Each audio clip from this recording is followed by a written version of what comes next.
Hello there. Welcome into a Thursday edition of the show. So glad to have you, whether you're listening on your radio, streaming the show online at extrasports1300.com, or you've downloaded the Extra Sports 1300 app to do your listening.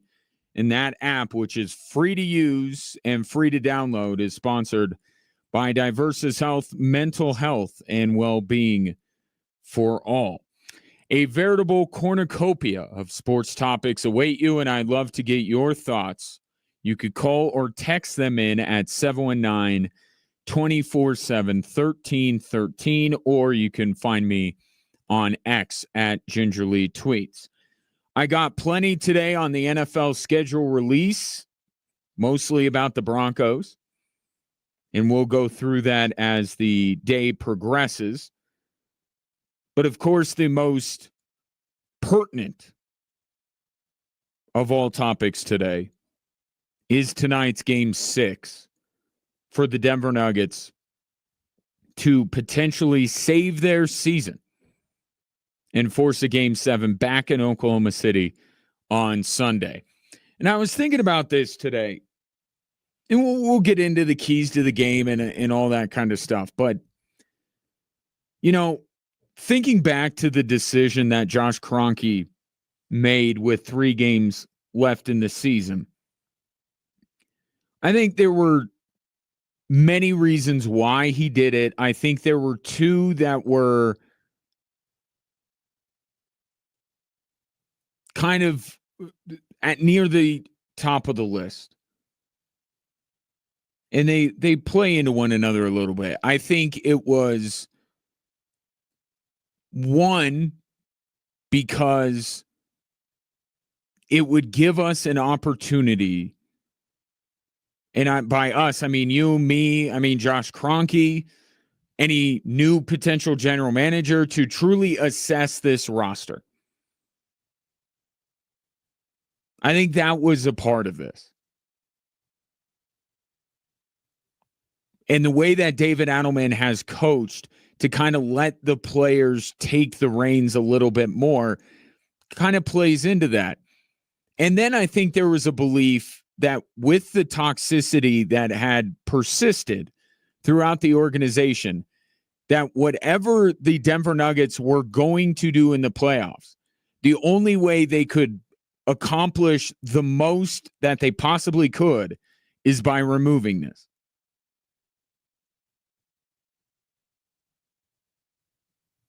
That it would free them up to accomplish whatever it is they were going to set out to accomplish, and that toxicity was dragging them down and would ultimately lead to whatever you thought 4 games before the regular season ended, whatever you thought the Nuggets could accomplish. That this move to fire Michael Malone and Calvin Booth, to remove that toxicity, would allow the Nuggets to do more. I think that was part of the bet here from Josh Kroenke. So if it were to all come to an end tonight, Game 6 in Denver, or even if it comes to an end on Sunday, and maybe there's a big difference, and you can tell me, 719-247-1313, if there is a difference between losing tonight and losing on Sunday, in terms of the question I'm going to pose. Did the Nuggets accomplish more than you thought they would? Right now, have they accomplished more than you thought they were going to with Michael Malone at the helm?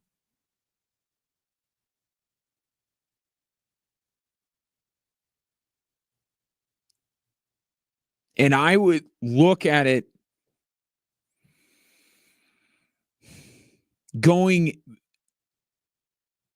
I don't, if the matchups would have been the same, I don't think necessarily, if we knew magically with 4 games to go before Michael Malone got fired, that it would absolutely be the LA Clippers. And then it would be the Oklahoma City Thunder.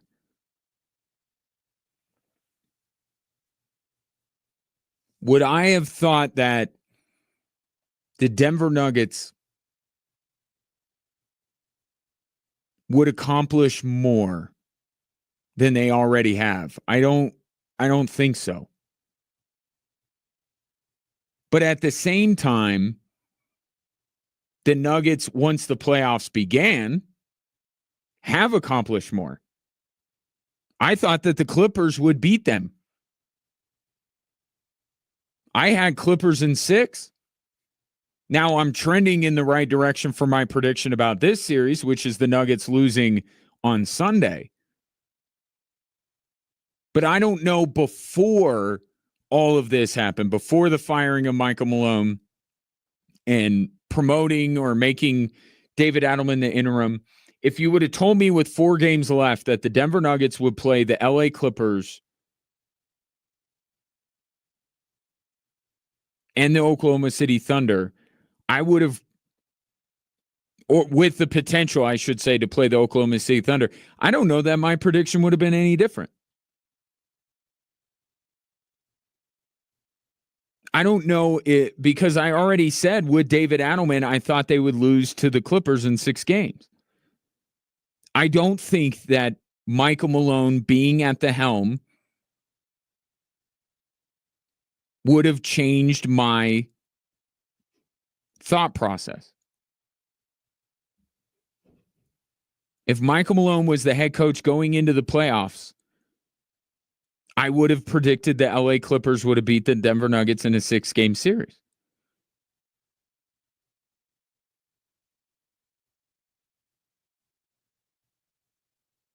But they beat the Clippers. And what I wonder is, does David Adelman deserve, or maybe this is a Josh Kroenke question. Maybe that's what I'm getting at. Did Josh Kroenke do the right thing? For all of the issues going on with the Denver Nuggets, did the move actually allow the Denver Nuggets to accomplish more than they were going to accomplish if they had stayed with the status quo? And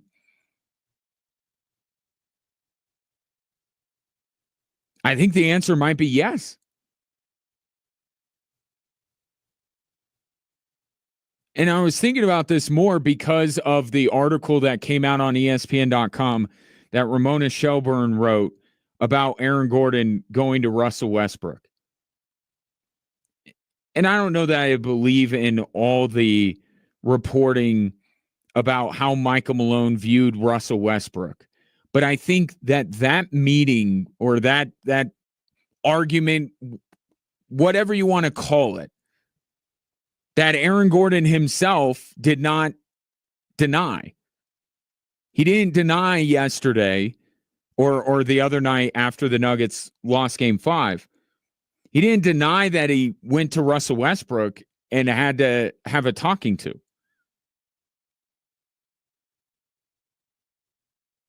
He was just making the case that that was a private conversation that should not have made it out into the public. And that was Game 2. That was after Game 2 of the Nuggets Clippers series. Would that kind of a thing have happened under Michael Malone? Would Aaron Gordon have felt emboldened or empowered to go to somebody with the tenure that Russell Westbrook has and call him out to some extent, whatever extent it was, whatever it is that was exactly said? Would that have happened? Or would it have been on, would the feeling in the locker room have been, man, Russell Westbrook, we don't love the way that he was reacting to not playing, or whatever the case may be in Game 2. We really hope that Michael Malone does something about it.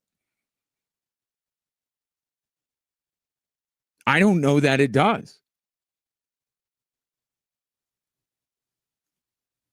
And that in some ways could have been a precursor to what we saw in game 4, which was that little spat between Christian Brown and James Harden towards the end of the first half that seemed to spark something in the Denver Nuggets. The Nuggets looked like the same team under David Adelman in the last 3 games of the regular season. In the first few games of the Clippers series, I didn't really see a difference.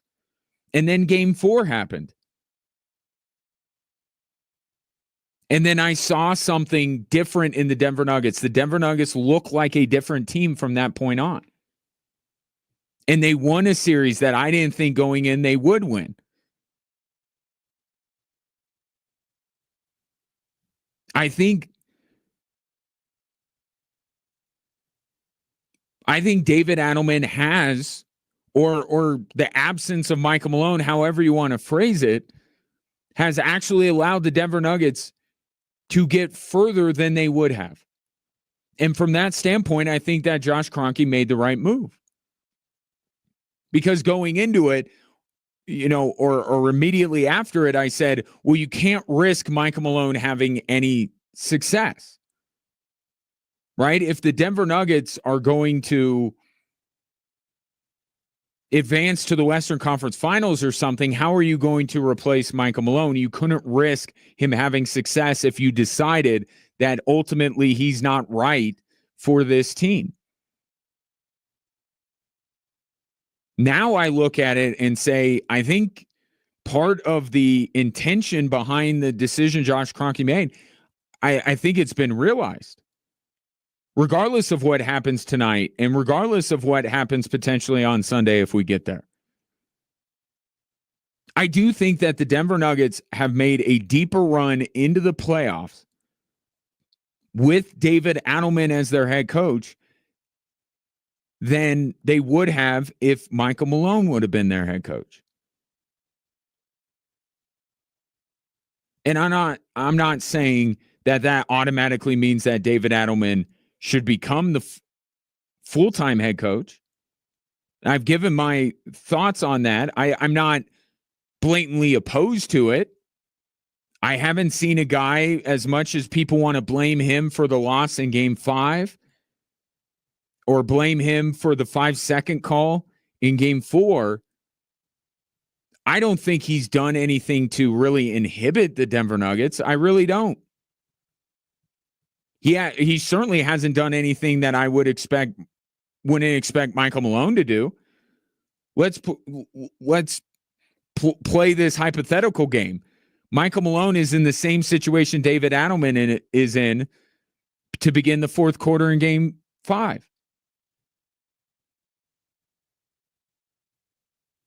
The whole premise of Michael Malone was last year was that he rode Nikola Jokic and Jamal Murray too much.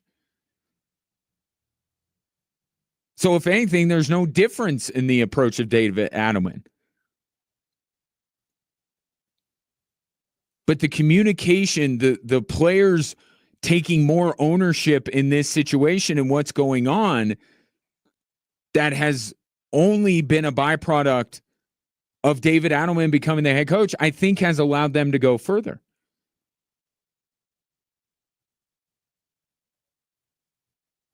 But again, I'm not opposed to David Adelman necessarily being the head coach. I don't think he's done a bad job, and I don't think he's done anything to disqualify himself. My entire thing this whole time has been, if the inability to choose the next head coach will keep you from getting the best general manager candidate you can, then you should not keep David Adelman as the full-time head coach. You should allow the next general manager to pick his head coach.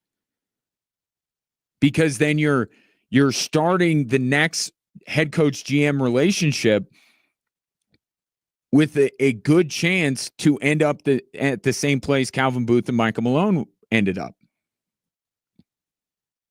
We didn't choose each other. David Adelman didn't choose the new GM. The new GM didn't choose David Adelman. Do they see eye to eye? And is there that synergy? That's been my whole, and it's not really a negative on David Adelman. It's a negative on retaining a head coach and telling the next GM this has to be your next head coach.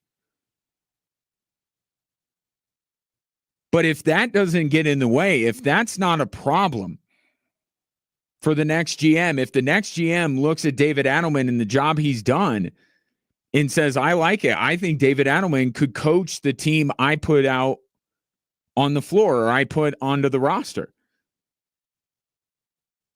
then I think it's okay if David Adelman becomes the full-time head coach, because I do think, and for this potential nameless GM candidate, I think he has to look at what's happened with the Nuggets and says David Adelman's coaching style, or at least as we know it, we have to think David Adelman's trying to put his prints on this team in some way, shape, or form. I think he wants the full-time gig. I think he wants to show what a David Adelman coach team looks like. I think there's some things to like about it.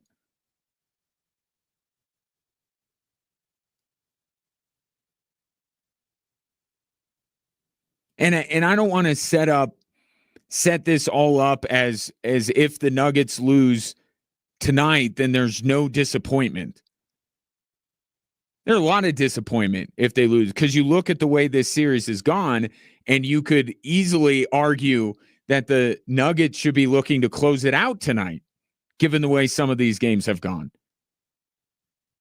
This is not me trying to soften the inevitable blow of the Denver Nuggets bowing out either tonight or on Sunday. But I think you do have to look at what has transpired since David Adelman has taken over and think that maybe where they got would not have been possible the way things were going with Michael Malone as the head coach. I'll take your thoughts on that. 719-247-1313. Or is that step still to come? I think I'm already there. So if the Nuggets find a way to win these next two games, and they have far exceeded, they've proven me wrong in back-to-back series. But for you, maybe there's a line here. Maybe you thought that they would get through the Clippers even with Michael Malone as the head coach. And maybe you're saying the only thing that's going to make me agree with what you're saying, Ryan, is if they ultimately beat the Oklahoma City Thunder. Because if you would have told me with 4 games left in the regular season that the Nuggets would have a path which would be, well, now Clippers, Thunder, Wolves, I would say that the Nuggets would get through LA and lose to OKC. So David Adelman hasn't done anything for me. Take your thoughts on that. 719-247-1313. Then, of course, how do the Nuggets at least get this to a game 7? Could they find their own Luke Cornett tonight? More on that. In the meantime, 719-247-1313. Broncos schedule is out. I'll give you my first blush thoughts, and I look forward to yours as well here on Extra Sports 1300.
Welcome back, Drive Time Sports. The number, if you'd like to interact with the show, is 719-247-1313. Asking the question at the top here, I'll give my thoughts on whether the Nuggets are going to win tonight, win Sunday, all of that stuff going forward. But have the Nuggets already done more or gone further than you thought they were going to with 4 games left in the regular season when Michael Malone was still their head coach? I don't know that my prediction for the Clippers series, which I did say Clippers in 6, was based on the fact that David Adelman was the head coach. I did think it would be an advantage for LA to have one of the best coaches in the NBA in Ty Lue going against a coach who had gotten all of 3 games under his belt, but that wasn't the reason. The reason I picked the Clippers is because I thought they were a bad matchup for the Denver Nuggets. And through the first 3 games, I felt like I was onto something. I saw a lot of what I thought would happen. And then something happened game 4 with Christian Brown and James Harden, and the Nuggets just look like a different team after that. And now you get the article from ESPN where Aaron Gordon goes to Russell Westbrook and has some words with him in the locker room after game 2. And I wonder if that was a precursor to what we saw in game 4. And maybe some of these things, especially the players taking it upon themselves to police themselves, to call one another out, not in a way to, cause a fight, but in that way, come on, guys, let's pick it up. The ownership that this team has taken in their fate here in the postseason, I feel like is born out of the coaching change. It doesn't mean you have to give David Adelman credit for it. It could just be the players looking around and like, we can't rely on this guy, so it's got to be us. Either way, it's a byproduct of the decision Josh Kroenke made. So I think this Nuggets team has fared better in the postseason because of the coaching change than they would have had they not made one. Luis disagrees. Said, I expect the Nuggets to be in the Western Conference Final. I feel with Malone they would already be in the Western Conference Final.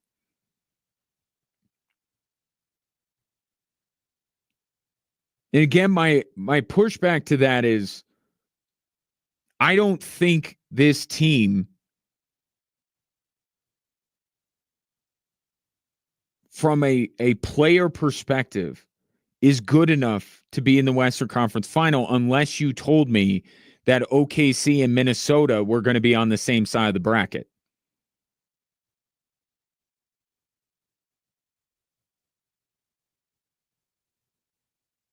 Because I certainly felt like the Nuggets going into the postseason weren't going to be able to beat Minnesota and weren't going to be able to beat OKC.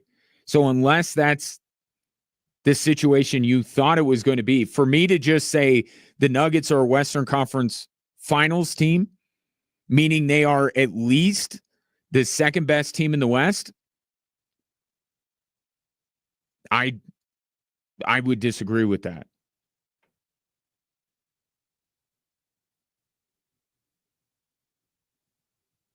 I think part of the reason, and it just overall in these playoffs, I think I still have a sense that the Nuggets haven't been the better team in either one of these series. The flaws of their roster have come out too much for me to say otherwise. But something else has come out of this team.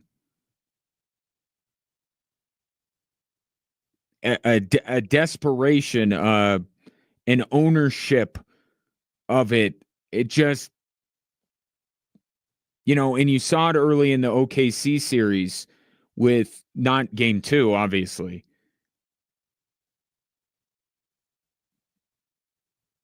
But this team staying together down the stretch of games and kind of leaning on their opponent a little bit and with their championship DNA. And maybe that would have come out with Michael Malone. I don't know. I'm just hearing too many things with the Denver Nuggets that I don't think I would have heard under Michael Malone. I don't know if Aaron Gordon feels empowered to be able to go to Russell Westbrook and kind of call him out and ask him to be better. I despite what Nikola Jokic and all the Nuggets will say, I have not seen Nikola Jokic this demonstrative. And again, you don't have to give David Adelman credit for that. I would give him a little credit, but you don't have to. But I don't think some of the things we're seeing and hearing, we would be seeing or hearing if Michael Malone was still the coach. Because he was looked at as, he will fix everything. He will tell us what to do. If we're struggling in a spot, we'll turn to Michael Malone.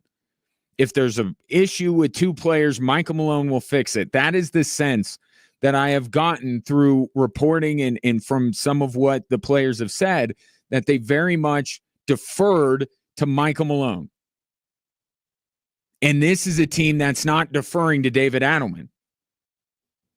They're looking inward. They're looking at themselves and saying, I got to do this. Whatever it is. I got to coach up this team. I got to motivate it. I got to call somebody out. I got to do all this kind of stuff. We got to lead each other.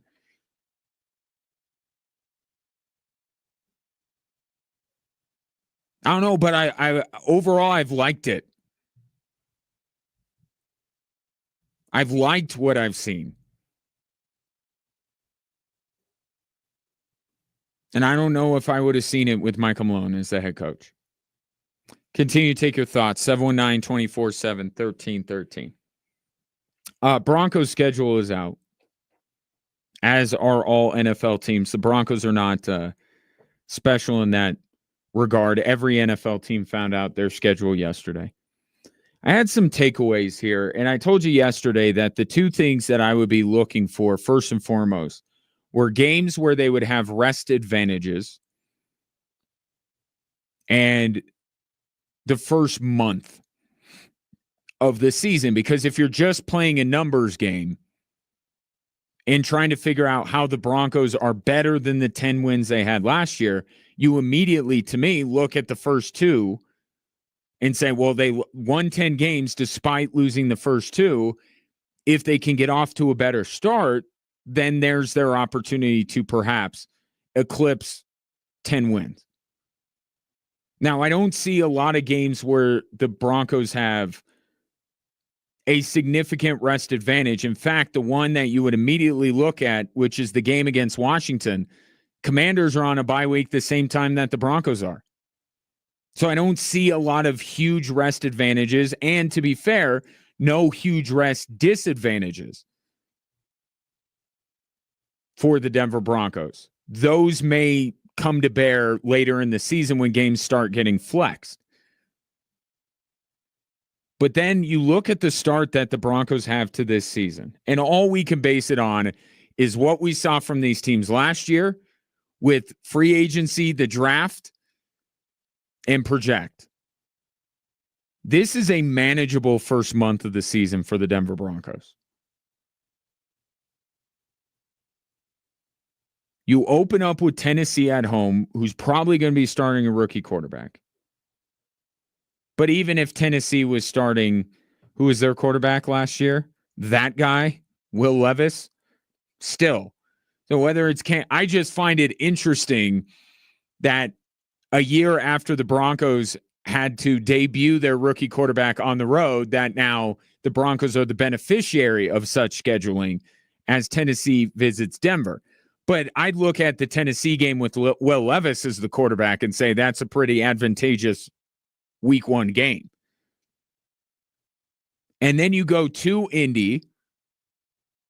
Again, not an elite NFL team by any stretch of the imagination, out of arguably the worst division in football.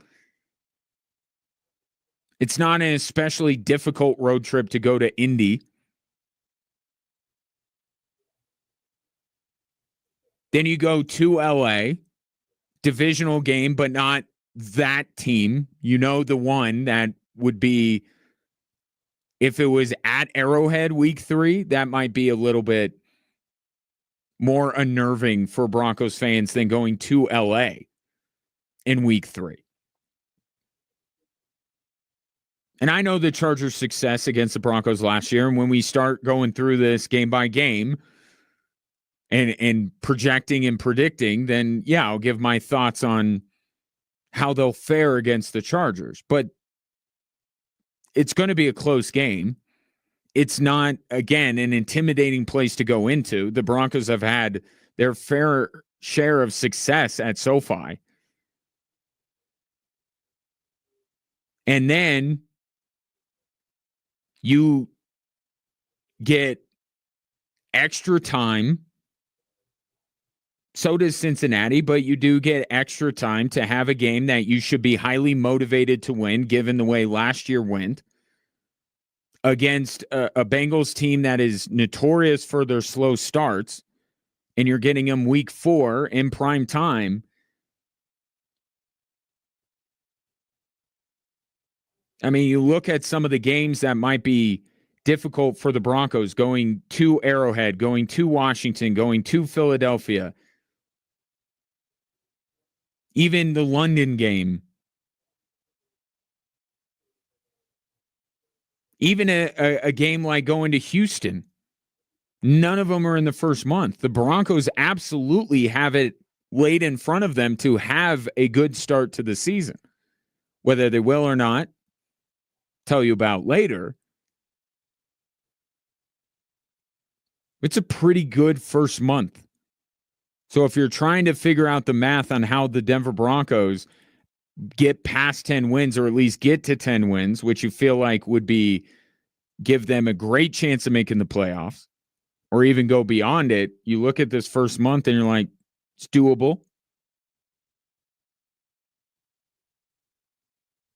I don't think they'll go 3-1, but it's not out of the realm of possibility for them to be 3-1. So that stood out to me. The stretch going into the bye week is going to be interesting because this is where Sean Payton teams normally hit their stride, right? Normally things start clicking, things get figured out. We've seen with Sean Payton in just a short time in Denver, forget what he did in New Orleans, just what he's done in Denver. We've seen the Broncos start to right the ship, in the month of October.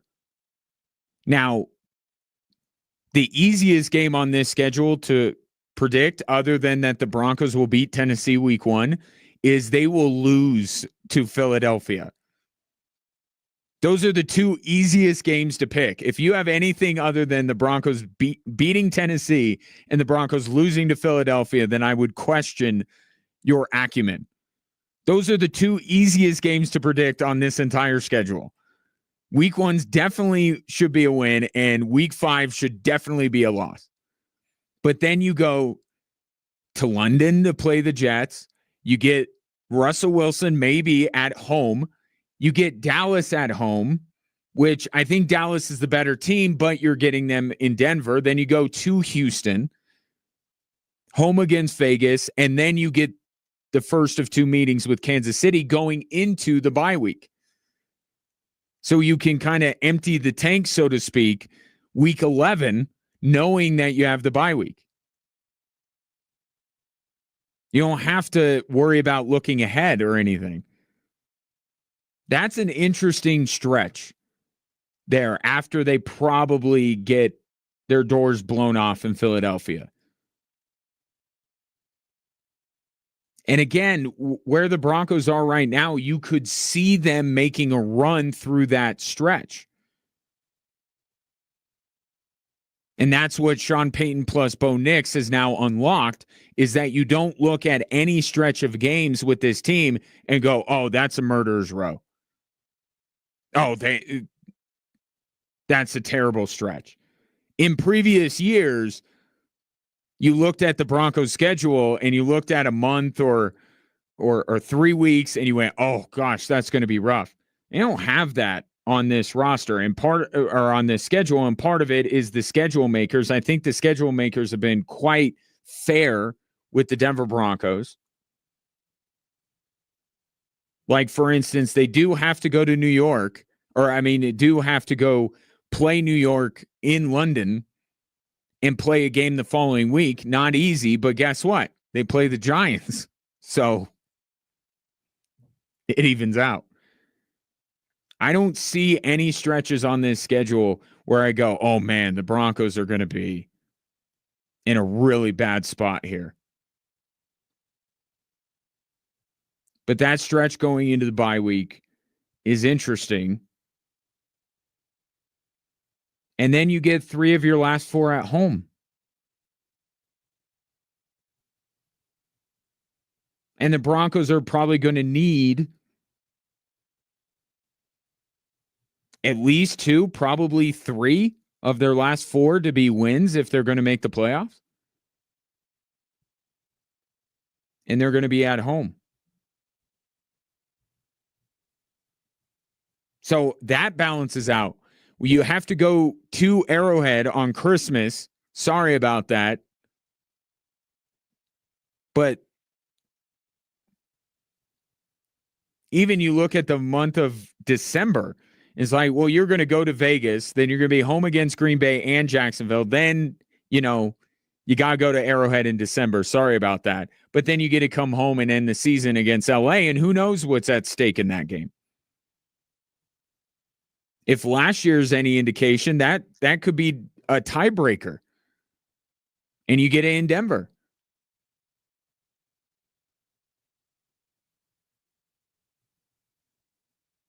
So I don't think you look at this schedule and say, I mean, is there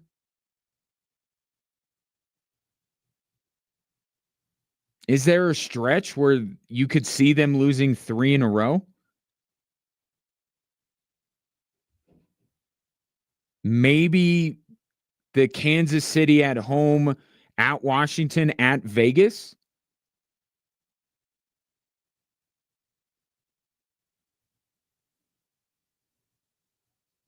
But I don't see a particularly rough stretch. I think their schedule is conducive to a strong start and a strong finish.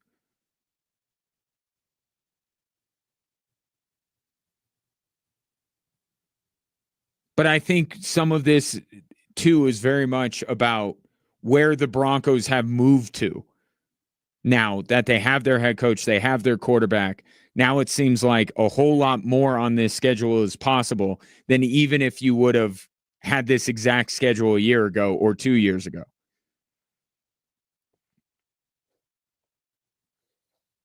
Take your thoughts on it, 719-247-1313. How about the most intriguing games on this schedule? I got 5. I got my top 5 most intriguing Broncos games of the year. I'll share them with you next.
We'll discuss that coming up in just a little bit. In the meantime, I mentioned the Dallas Cowboys. Brett says I'm not sure Dallas is the better team when you come by and coaching, ownership, talent on the field. Jerry Jones looked long and hard to find someone dumber than he is. He found his man. We'll see what happens. I also think the schedule makers know exactly where Aaron Rodgers is going. Look at the Pittsburgh schedule. I'll be fair here. I did not look at the Steelers schedule. I have it at 9-8. That was the one team. I looked at every other team and thought long and hard about this. With the Steelers, I just went 9-8. Moving on. I have not seen the Steelers schedule. Did they end up in a bunch of primetime games anyway? I looked at the primetime slate. Am I the only person that thinks the primetime slate is kind of meh? Usually it's like, especially when everybody's healthy, you look at the primetime slate and you're like, they're all like Aziz Ansari on Parks and Rec. Is it a banger? And then you look through and you're like, that's a banger, that's a banger, that's a banger. This year, I just looked at the whole group of primetime games. I'm like, not a lot of good ones. I think Buffalo, Baltimore, I think that one's fantastic. Eagles, Cowboys, I get. I'm a little bit over that, but great. I'll have to look at the schedule, the primetime schedule again, and look at Pittsburgh. Anyway, they must have stuck them in primetime. 9-8 for the Steelers, which is significant. I'm just a little foreshadowing. Me thinking the Steelers are going to be 9-8 has an impact on the Broncos. We'll talk about that in a little bit. But I said there were some games, there are 5 games I have here that I find to be the most intriguing of all the Broncos games. I'm not saying these are going to make or break the Broncos season, because I have been very clear on this. The games that will ultimately make or break the Broncos season, we will find out what those are as we go along. But right now, it's like, where are the matchups that are the most intriguing? And I only have one divisional game on this list of 5. The only one. So it's not the most consequential. These are just the ones I'm most looking forward to. I find to be the most interesting. At number 5, I have the Bengals Monday night game week 4. This one feels like it's going to be hyped up. It is Monday night, right? But, the way last year's game went, and now ultimately it didn't cost the Denver Broncos, but at the time it felt like a really bad loss. And I think it will be the Jahdae Barron game. Right? The whole premise that now with Barron and Riley Moss being at full strength, which he wasn't in the Cincinnati game, the Broncos can deal with the aerial assault of Joe Burrow a little bit better. But this one feels like the juiciest, certainly of the first 4. Maybe you could say the Chargers, but I like this one. Prime time, week 4, revenge game. That's number 5. Broncos versus Bengals, week 4. Then I have week 16 against Jacksonville. And that reason is obvious. Travis Hunter. Travis Hunter coming back to Colorado, and he may be covered by Pat Surtain. That is cinema. I would tune in for that. Regardless, as long as you told me that Travis Hunter was going to play and Pat Surtain was going to play, I'm in. I don't need Trevor Lawrence or Bo Nix. I just need those 2 guys. As long as they're both healthy, I don't care if the Broncos have had a great season, a terrible season, and what's happened to the Jags. I want to see Travis back in Colorado, and I want to see him going up against Pat Surtain. And Travis Hunter covering – who would Travis Hunter? Would it be Cortland Sutton? So Travis Hunter's return to Colorado, and it is more about Travis Hunter than it is the Broncos. Why I find that game intriguing in week 16, excuse me. But that's number 4 on my list. Number 3 on my list, we didn't get this last year, and we're going to get it this year, dang it. We are going to get Russell Wilson back in Denver. Now, admittedly, the excitement, some of the shine off this, the anticipation, it's died down a little bit. It would have been better if it would have happened last year, but still, come on. You want to see Russ take the field in Denver as a member of the New York Giants. I do too. And it might be weak. It might be no, it'd probably still be. So I guess my anticipations hasn't been squashed at all.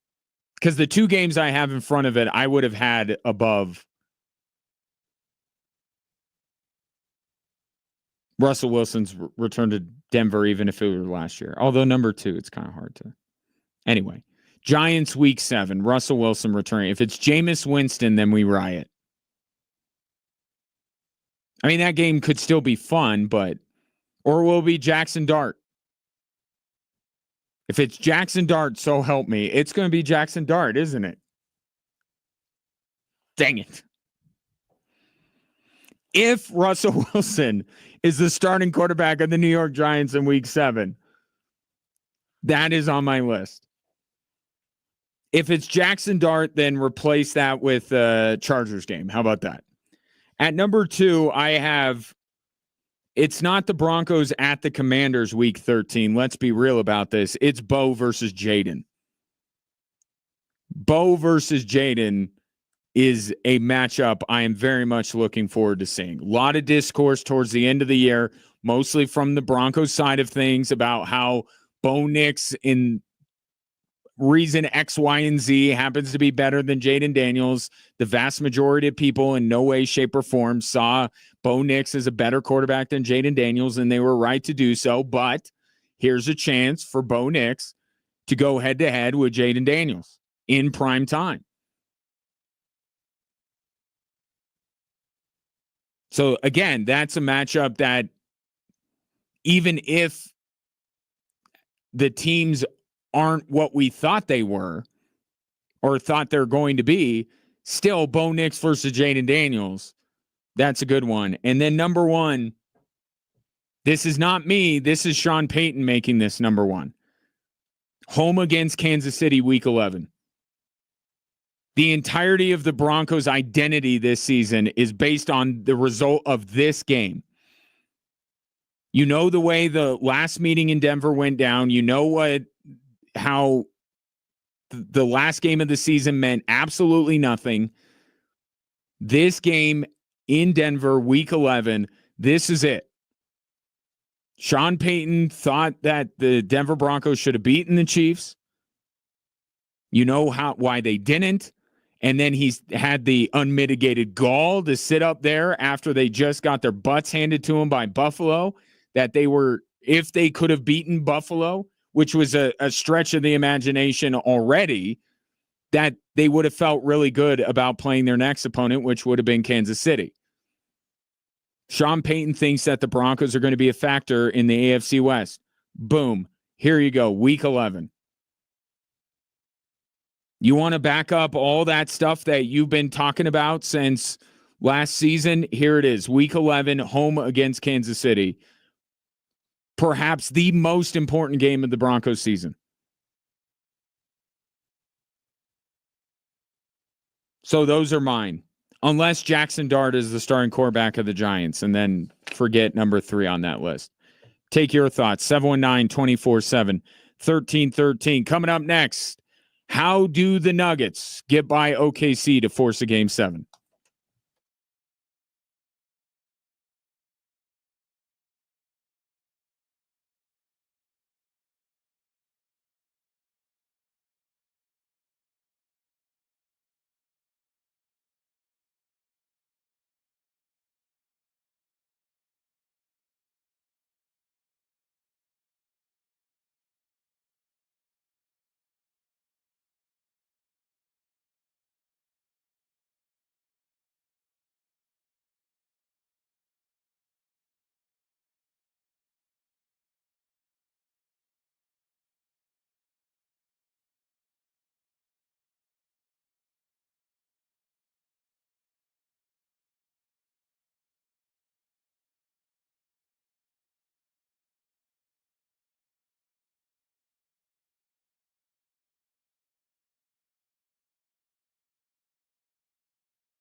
Welcome in, Drive Time Sports on this Thursday. Ryan Kaufman with you.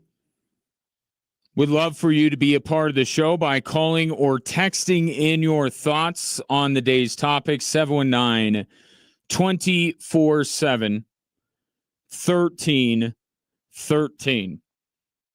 The script for the upcoming Broncos season has been leaked, and I have a copy of it that I will share with you coming up in less than 20 minutes.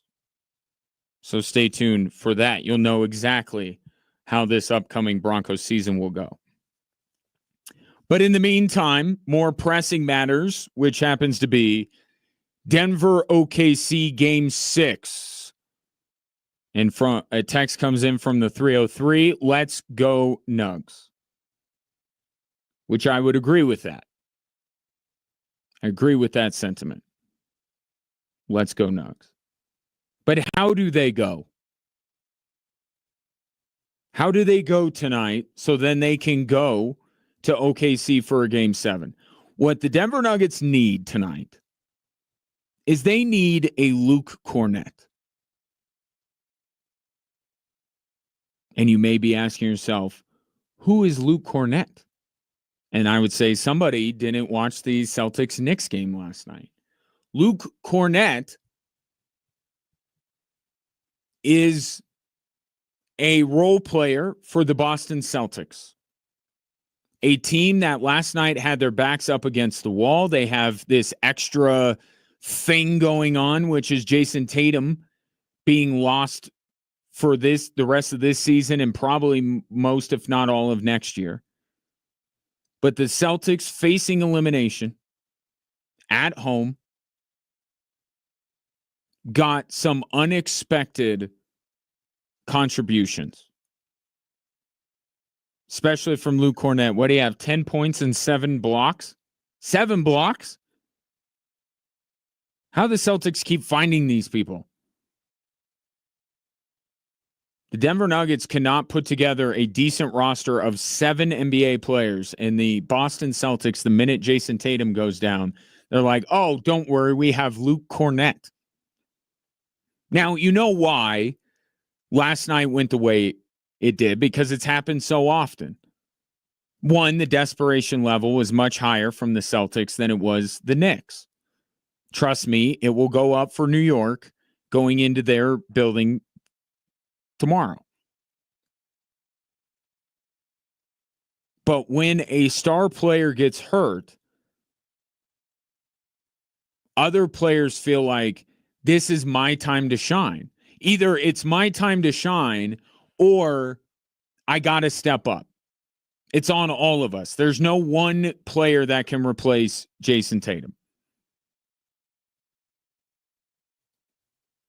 So it's about the Boston Celtics approximating what they get from Jason Tatum with a bunch of different players. And I thought they did a great job of that last night. And the fact that the game's at home for Boston makes that a little bit easier. Role players play better at home than they do on the road. And Luke Cornett is the latest and greatest example of this. Jason Tatum goes down. Everybody looks at themselves and says, we got to step it up if we're going to keep our season alive, and you get some unlikely heroes. Who's that going to be for the Denver Nuggets tonight?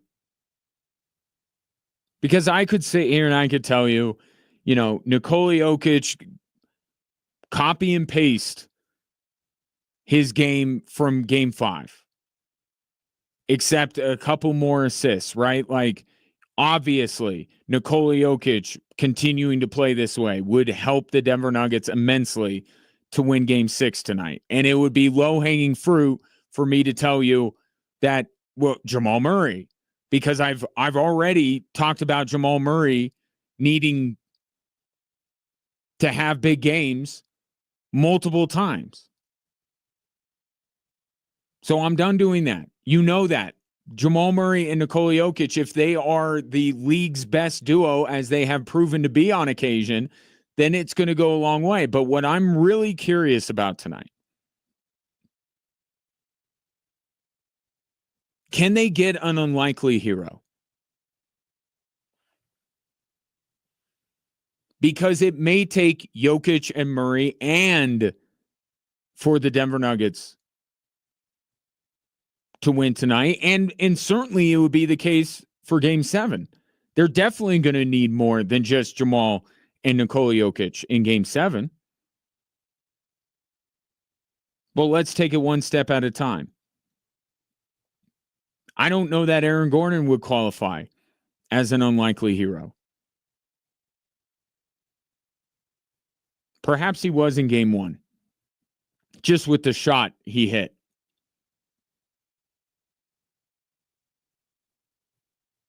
Where I think that may come for the Denver Nuggets would be out of David Adelman's decision regarding Michael Porter's spot.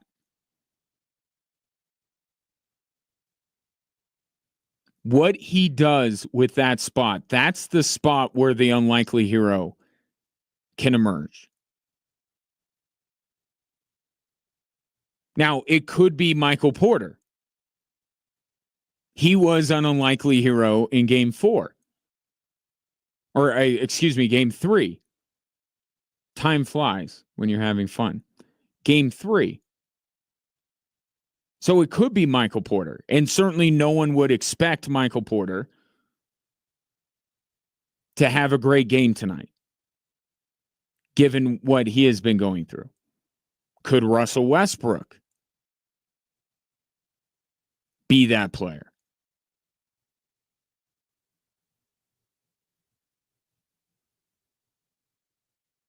Because if Michael Porter doesn't start, or if Michael Porter, and I've said, I think you do give Russell Westbrook Michael Porter's minutes. I've been saying it since Game 3. But in the spirit of what Boston accomplished last night and who the story was, how about Peyton Watson? Or maybe that's even too obvious. How about Julian Strawther?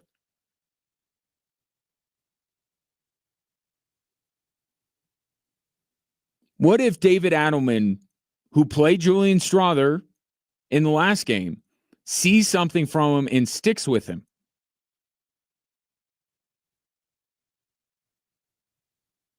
I think that would be the furthest limb that I could go out on, is to say Julian Strawther is an unlikely hero tonight. And look, Luke Cornett did not win the Boston Celtics the game last night. But he was somebody that is never talked about. Probably never talked about in Boston. And yet has an impact. How about we go with Julian Strawther? If David Adelman decides that spot, Michael, because you're not going to do anything with Gordon, you're not going to do anything with Brown, you're not going to do anything with Murray or with Jokic. Right? It's just Michael Porter's spot. When it's those four guys, who's the fifth guy? David Adelman has said that he will play the five best guys at the end of the game. But if he gets creative with the rotations early on in this game tonight and gives a Julian Strawther a chance, and Julian Strawther knocks down a couple of shots, could he earn himself some more minutes as the game goes on? And I've heard people have come up to me and said they would have liked to see more of Julian Strawther in Game 5.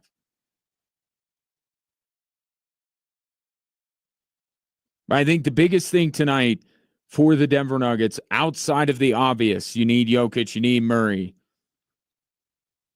I think David Adelman needs to be open-minded with the fifth guy on the floor and truly let this thing play out. Now, what would help him, because this is the thing, David Adelman can't just do this on his own. right? Because if the Denver Nuggets fall down early tonight and get down by double digits again, you can't reasonably expect David Adelman to then say, Jalen Pickett or Julian Strawther, get on out there and save us. So the Denver Nuggets got to get off to a good start. And they didn't get off to a bad start by any stretch of the imagination in Game 5. By the end of the first quarter, which you're not going to bring in any subs for most of the first quarter anyway, and I'm not saying start Julian Strawther, but I'm talking about the second quarter. If the Nuggets do their part in the first and they hold serve and they have a lead and it allows David Adelman to reasonably go to the bench in the non-Jokic minutes, really look at that stretch and see who's playing well. And hopefully David Adelman is as well. And once the starters get back in there, when probably inevitably the Oklahoma City Thunder catch up and it's a tie game, or the Nuggets are losing by a few points, and then think maybe later I'll go back to this guy.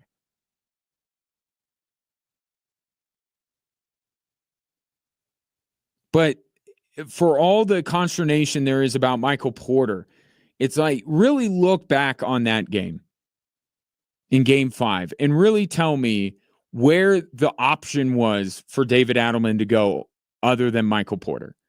Like really, like can you say with great conviction that Russell Westbrook would have been a much better choice down the stretch than Michael Porter? I don't think you can. They shot the same from the field.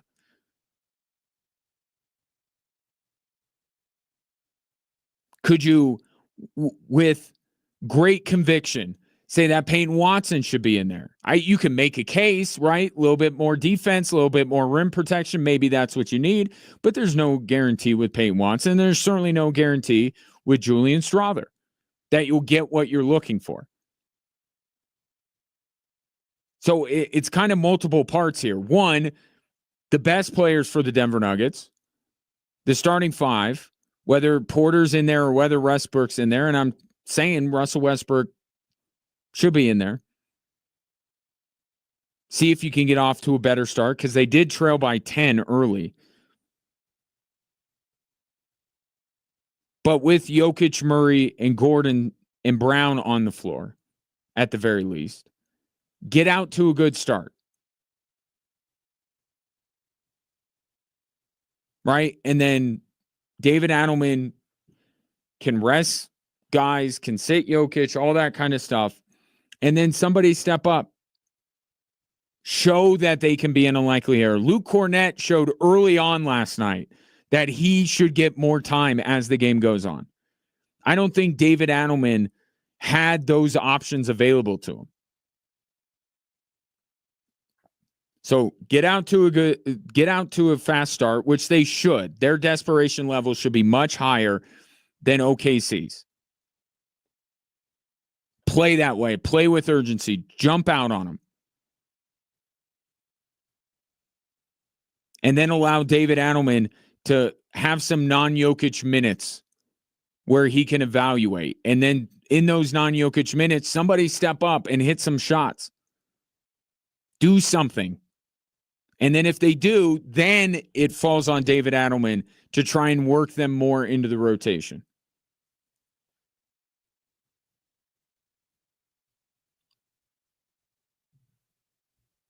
But an unlikely hero would be certainly welcome for the Denver Nuggets tonight and Game 7 if they happen to get there.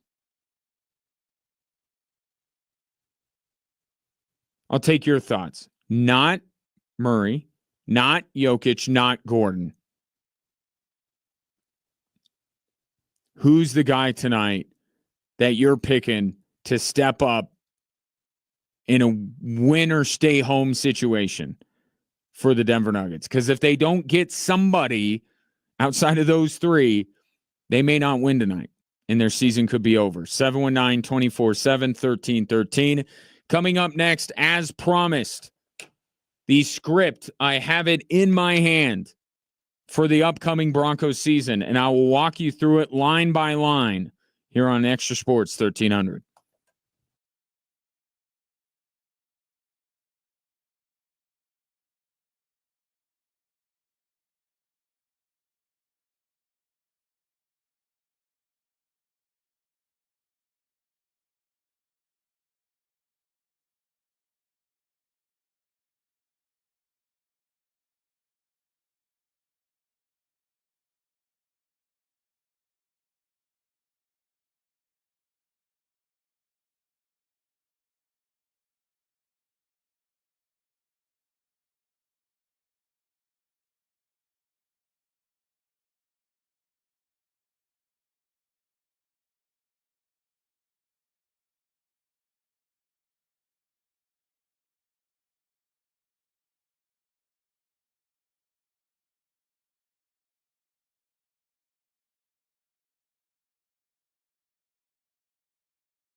This Saturday, Switchbacks FC will be taking on Pittsburgh Riverhounds for our Armed Forces Night. If you would like to go and you're like, I got 3 other people that I would love to bring with me, got your hookup. I have a 4-pack of tickets to see the Switchbacks take on Pittsburgh Riverhounds Saturday night, 6 o'clock.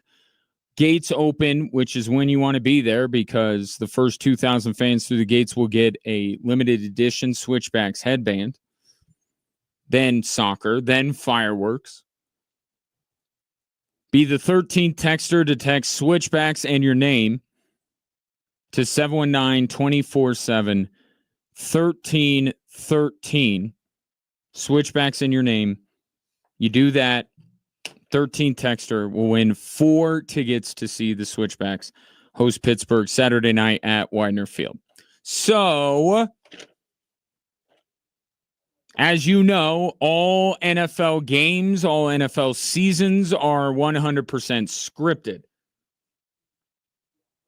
The outcome is predetermined.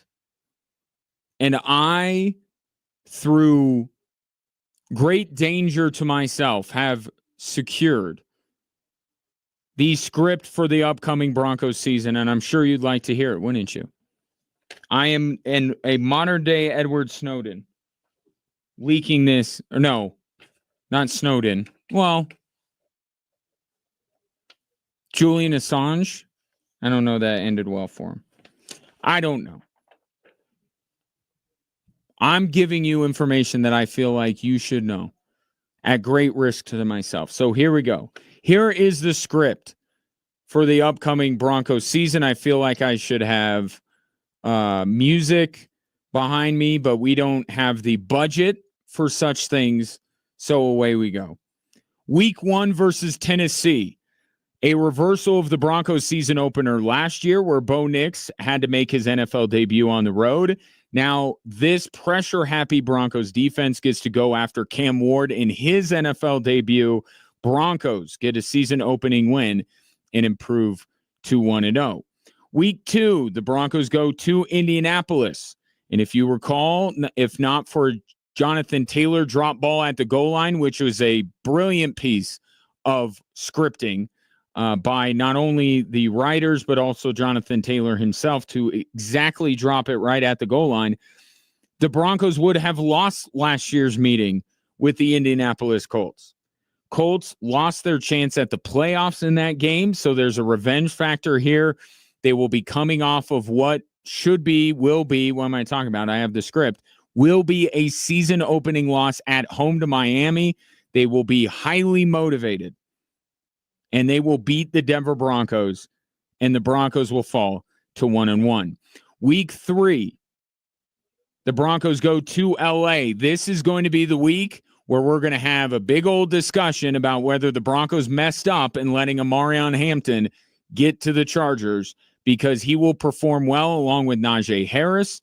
In LA, Justin Herbert will make just enough plays over the Broncos defense to give the Chargers a home win and send the Broncos to a 1-2 record. Then week 4, it's a biggie. It's a revenge game for Denver in prime time as they host the Cincinnati Bengals. You get extra time to prepare. This will be the Jahdae Barron game. This will be the game in which it all makes sense why the Denver Broncos drafted a corner when they could have gone in other directions, because the Bengals will no longer be able to just throw it away from Pat Surtain and be able to carve up the Denver Broncos.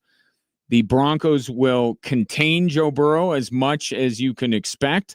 The Bengals are notorious for starting slow out of the gate, and who knows what is to be written of the Trey Hendrickson era in Cincinnati. A lot of question marks. I'm going to go with Denver. Or I'm going to tell you, see, I'm really not committing to my bet here. The Broncos get revenge in prime time and improve to 2-2. Week 5, this is a one line in the script. The Broncos will get absolutely obliterated on the road against the defending Super Bowl champions coming off of the high of beating the Cincinnati Bengals. This one is super easy, and no one will believe that it was scripted because obviously Philadelphia should beat Denver, and they will. Broncos fall to 2-3. Then it's off to London for a matchup against Justin Fields and the Jets, week 6. Neutral site, probably as ugly as the Jets game was last year. Even if it doesn't rain in London, which I hear it does. Broncos coming off of probably definitely an absolute beatdown at the hands of the Eagles. They bounce back and get a win against the Jets and come back stateside with an even 3-3 record. Then it's to the other New York team, the Giants. It's a bit tricky to come all the way back to Denver and play a game the following week, but thankfully it's the Giants. It would be even more motivation if it was Russell Wilson starting the game. Even if it's Jackson Dart, it makes no difference. The Giants are terrible, and the Broncos back at home take care of business and get to 4-3. The best thing about the Giants is Malik Neighbors, and the Broncos have a Pat Surtain to deal with that. So 4-3 going into an interesting stretch. Home against Dallas. Now, we have to keep in mind that the script writers for the Dallas Cowboys in the playoffs tend to write things in a different way than the regular season. The Dallas Cowboys of the regular season are one of the best teams in the NFL. They win the most. They are prolific on offense. This is not a particularly, big game for Dallas. So you can say, well, maybe the motivation will be higher with the Broncos. I think Dallas loves to pick off as many games against lesser teams as they can. And then when they play the best of the best, that's when they fold. The Broncos, with all due respect, are not one of the elite teams in the NFL. Dak Prescott and company, even 8 weeks in, have been able to keep it together with George Pickens and get a win over the Denver Broncos. Then they go to Houston. This is where things get a little bit nervy.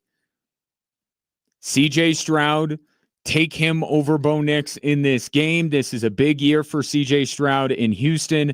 Seemed like he regressed a little bit from his rookie year. This is where he needs to take a step forward, or we're starting to talk about him like we talk about Trevor Lawrence. I think the Houston Texans take care of business at home against the Denver Broncos, and now the Broncos, after being 4-3, are now 4-5. But don't worry, we've thrown you a little bit of a lifeline here. You get the worst team in your division at home on a short week. Las Vegas in primetime Thursday night. A lot of talk about Ashton Genty and how the Broncos tried to move up to get him, but the price was too high. Should they have traded up? We'll have those discussions. The Broncos will do just fine corralling Ashton Genty and will get a win over the Raiders to improve to 5-5. Then the first half of the season, the first part of the season, reaches its climax, where the Denver Broncos, who have based their entire identity off of, even though we lost to Kansas City, we're still better than them, will now face the evil empire at Empower Field going into a bye week. They have extra time to prepare for a team that they already know quite well. The Broncos have fired their special teams coordinator because of what happened in the Chiefs game. Sean Payton has talked about how if they would have beaten the Bills, they would have beaten the Kansas City Chiefs. And the Broncos feel like it's only a matter of time before they stand atop the AFC West. They have to absolutely win this game. Everything they have built themselves up to be. They have to win this game. And you know what? They will. The Denver Broncos will beat the Kansas City Chiefs to go into the bye week on the highest of highs. Everything is possible, including winning the AFC West, even at 6-5. Coming out of the bye week, though, things start to go a bit downhill. going to Washington, the most fun matchup on their schedule, Jaden versus Bo in prime time, two of the young rising stars in the league. Commanders also coming off of a bye week and are quite frankly a better team than the Denver Broncos. The Commanders will beat Denver in Washington week 13 to send the Broncos back to 500 at 6-6. Then this is where Broncos fans will be going through it because they will go into Vegas for week 14 and they will lose to the Las Vegas Raiders. We are getting back to the everybody splitting with everybody in the AFC West.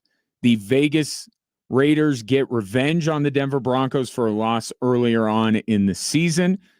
Pete Carroll has promised that the Raiders are going to be competitive right out of the gate. I think they'll be competitive enough to win a divisional game at home against the Denver Broncos. And the Broncos fall to 6-7. And now we set up the Broncos maybe needing to run the table to get back into the postseason. And they start with a win in week 15 against the Green Bay Packers. Jordan Love, not a great bet late in the season. This is late in the season. Broncos getting a little bit desperate, back-to-back losses. They see the standings. They see the cream rising to the top, noticing that there are only a couple of playoff spots up for grabs. They buckle down in an interconference clash and beat the Green Bay Packers to improve to 7-7. Then Travis Hunter, a homecoming. Perhaps there will be a fair amount of Jacksonville Jaguar gear in the stands to watch the once Colorado Buffalo go up against the Denver Broncos. But just like with Malik Neighbors earlier in the season, Pat Surtain is the type of guy that will make Travis Hunter's homecoming a little bit more or a little bit less fun, I should say. Broncos get back-to-back wins to get back above 500 at 8-7. Then they go to Arrowhead on Christmas. That ain't happening. Denver back to 500 at 9-8, leading to the last week of the season, where, as the script writers always do, there will be 3 or 4 teams, including the Broncos, who will be alive going into the final week. They will need 3 or 4 other things to happen. But the first thing is they have to beat the Chargers at home. I think the Chargers may have already clinched their spot in the postseason. By then, the Broncos end what some may say is a disappointing season on a high note at 9-8. And then they sit around the television and watch, and like the Steelers get to 9-8 and ultimately knock out the Denver Broncos out of the playoffs. The Broncos finish 9-8, miss the postseason. So the script says.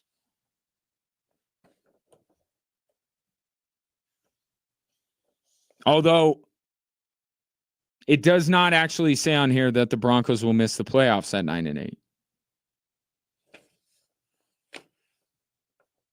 But it does say they'll finish 9-8. You've seen the schedule. You've gone through it. I know you have. We do this. It's a tradition. We go through game by game. I just did. Gave you the script writer's thoughts on how this Broncos season is going to go. I'd love to get your thoughts at 719-247-1313.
Congratulations to Luke, who won the 4-pack of tickets to see the Switchbacks take on Pittsburgh Saturday at Widener Field. Taking your thoughts on the text line, 719-247-1313. You've seen the Broncos schedule and how it will. I've told you how I think, the script writers for NFL. Okay. You know what? I can't keep living a lie. That entire segment was crafted by me. I did not actually steal the script for the Broncos upcoming season. That's how I see it's going to go. That I can't tell you how much of a weight has been lifted off of my shoulders to come clean. This is not official NFL document. This is me and what I think. But what do you think? 719-247-1313. This coming in from the 719. 10-7 for the Denver Broncos. Dak going to go through it, having to face Surtain and the Red Baron. Are we officially on that? The Red Baron? Jade Baron?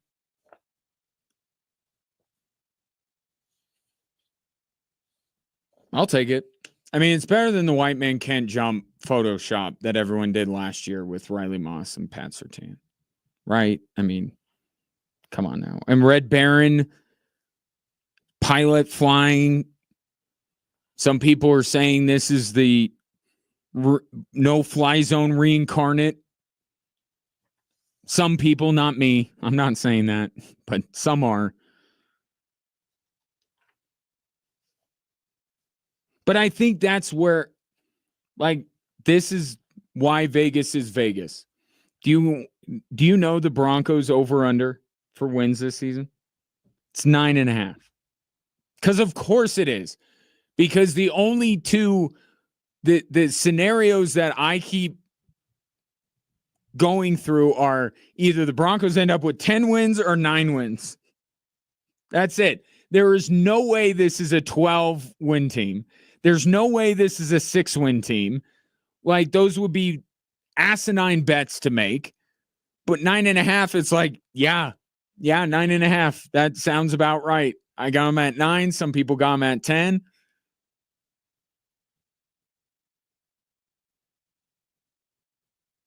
But I think to measure success of this season, it's about getting to the playoffs for many people, right? If the Denver Broncos make the playoffs, whether it's 9 wins, 10 wins, 11 wins, success, right? Now, there's above and beyond that. They win the division, they get home field advantage, things like that. That makes it a smashing success. But trying to get the floor here, the worst, the most acceptable worst outcome. Is it the Broncos making the playoffs? Do they have to make the playoffs again? Or can they, as I'm insinuating, finish just short? And I'm having them finish short just because they need a bunch of different things to happen. And I feel like that's what it is. If you get to 10, you're good. If you get to 9, doesn't mean you're out, but it means that you need some things to go right for you. And I think that's where the Broncos are going to be. I'm looking at it through the lens of how does Bo Nix look?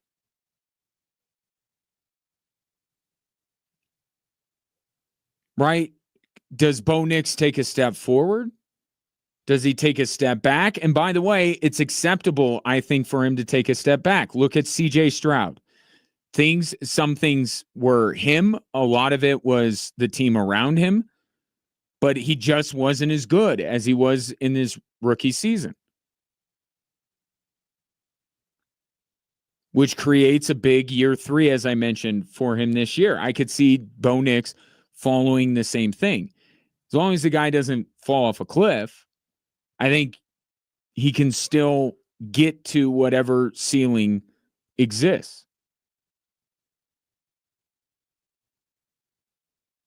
But I don't see Bo Nix taking a step to be somehow an elite NFL quarterback this year. And in order for the Broncos to get 11, 12, 13 wins, Bo Nix would have to be among the best quarterbacks in the NFL this year. And I just don't see it. I don't see it happening.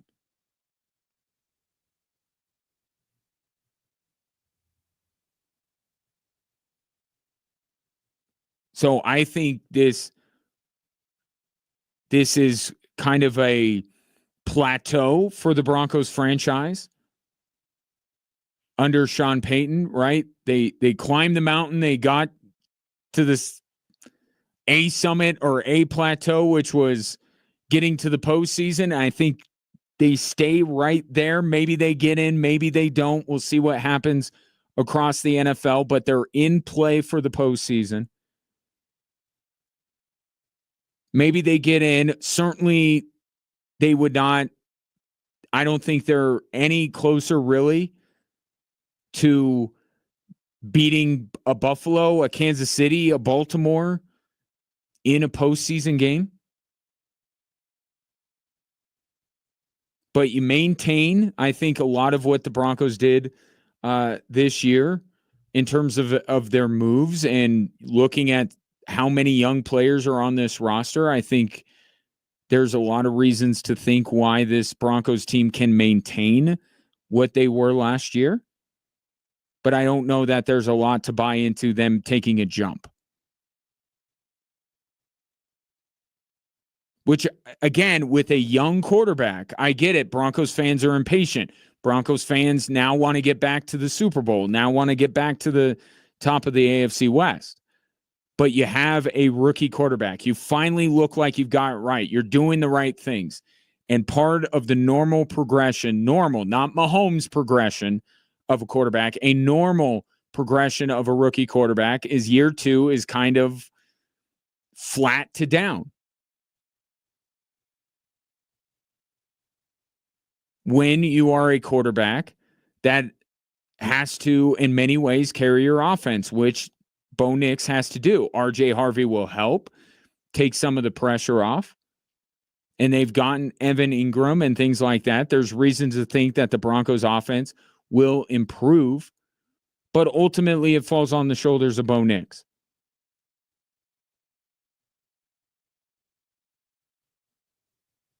So if he's a little bit better, I don't think that necessarily means that the Broncos, it's a big jump to go from 9, 10 wins to like 12. To become an elite team. I just don't see the Broncos doing that this year. But if they can maintain and be right there at the end of the year again, maybe get in the playoffs, maybe not, and Bo Nix maintains, maybe shows some growth, then I think you look at year 3 and go, okay, now we go. Now expectations are division. Expectations are becoming a true contender. That may not be fast enough for some people, for the Broncos, but it is pretty normal when you are working in a young quarterback.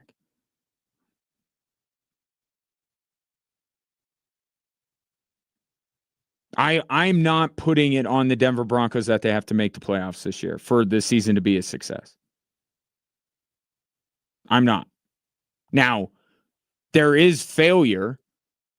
They go into this schedule and they get 6 wins. That's a failure of a season.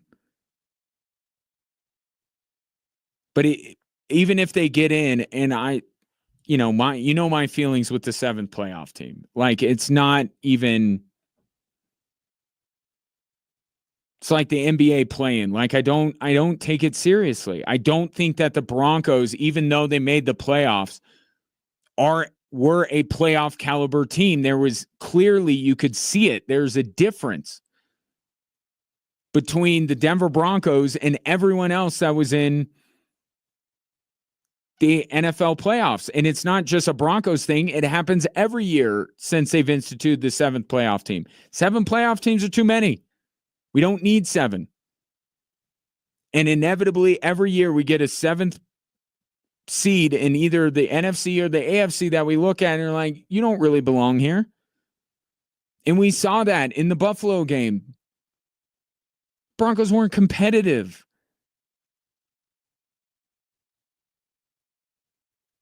Their result last year says that they're a playoff team, but they're not. They're not on the level of so many of these other playoff teams. They're a play-in team. The 7th seed is a play-in. They're a play-in team. There's a difference. So if they're that this year,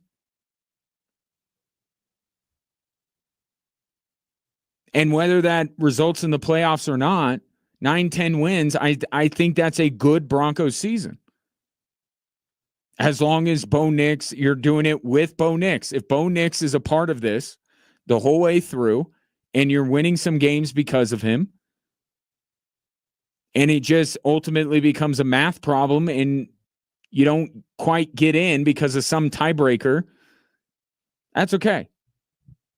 And then year 3 is where the expectations, now you got to be a legit playoff team. Now you got to try and run down Kansas City.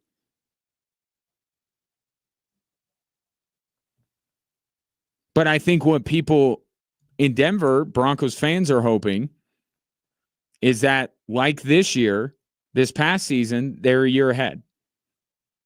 Because that's what they did. They were a year ahead this past season.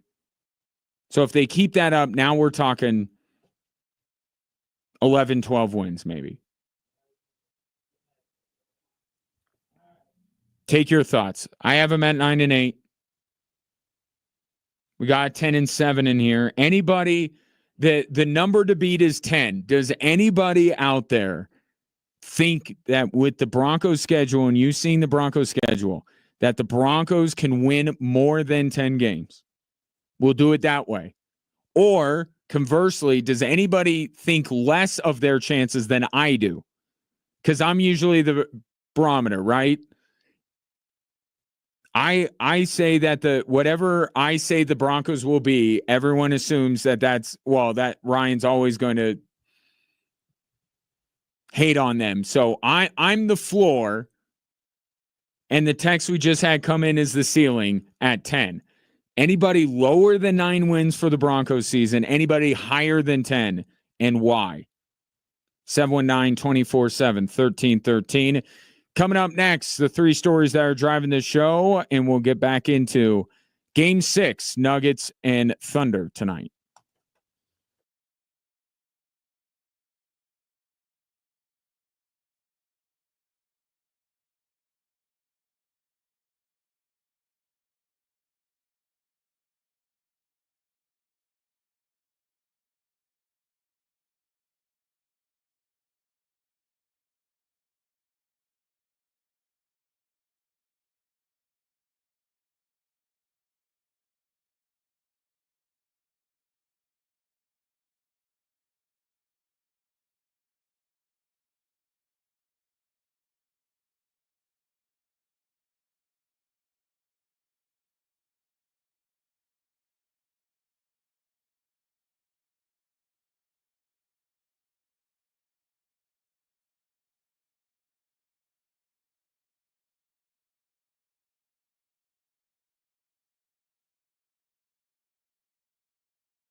It's on a Thursday. Ryan Kaufman with you tonight. Right after I'm done, actually. How about this for those of you who have suffered through some very late nights in these playoffs? Tonight, prime time.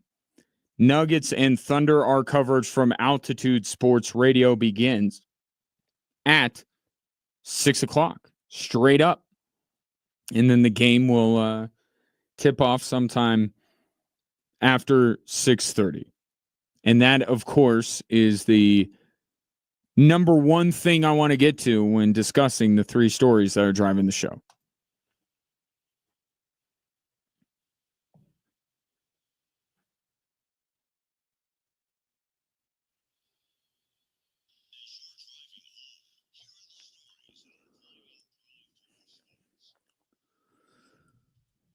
All right, story number one is, of course, Game 6 between the Nuggets and the Thunder. And what do the Denver Nuggets need to do in order to force a Game 7? I think they can take a page out of the Celtics book. A team in a somewhat similar position last night, being that they were at home, facing elimination. Now, what came out of it was contributions from unlikely sources like Luke Cornett, who had 10 points and 7 block shots to help the Boston Celtics keep their season alive. Now, that was by necessity. When you lose a player, a star player like Jason Tatum, so often you do get contributions from unlikely sources because everybody kind of looks at themselves and says, it's got to be me tonight. We can't rely on this guy. Well, I hope that the Nuggets have the same mentality. They don't have anybody hurt. Well, Porter's injured, but Jokic is not hurt. Jamal Murray is not hurt. But what I hope that the Denver Nuggets, who aren't named Nikola Jokic, Jamal Murray, and probably Aaron Gordon, look at themselves and say, it's got to be me tonight. I got to do something, or else our season is going to come to an end. So who might the Denver Nuggets Luke Cornett be? I think whoever it is, it's based on the fifth guy on the floor. You have Jokic, you have Murray, you have Gordon, and you're going to have Christian Brown in there. Who's the fifth guy? There's your unlikely hero. Will it be Michael Porter like it was in Game 3? Will it be Russell Westbrook like it has multiple times in these playoffs? Or could it be someone that would fit more of a Luke Cornett mold and be a Peyton Watson or a Julian Strawther even?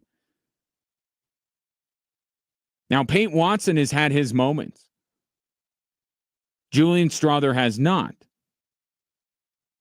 But what I would hope David Adelman does tonight, and I haven't been getting on him the way that some have for his rotations and using the starters as much as he did in the last game. I see why he played them in the fourth quarter, and I'm not going to blame him for guys missing wide open threes. I'm sorry. I'm just not going to do it. But if the Nuggets get out to a lead tonight, which they should, given their desperation level and being at home, and David Adelman can experiment a little bit more in the non-Jokic minutes and use that to see, okay, is there somebody else outside of the four guys that I know I'm going to play down the stretch no matter what? Is there one other guy, Westbrook, Porter, Watson, Strawther,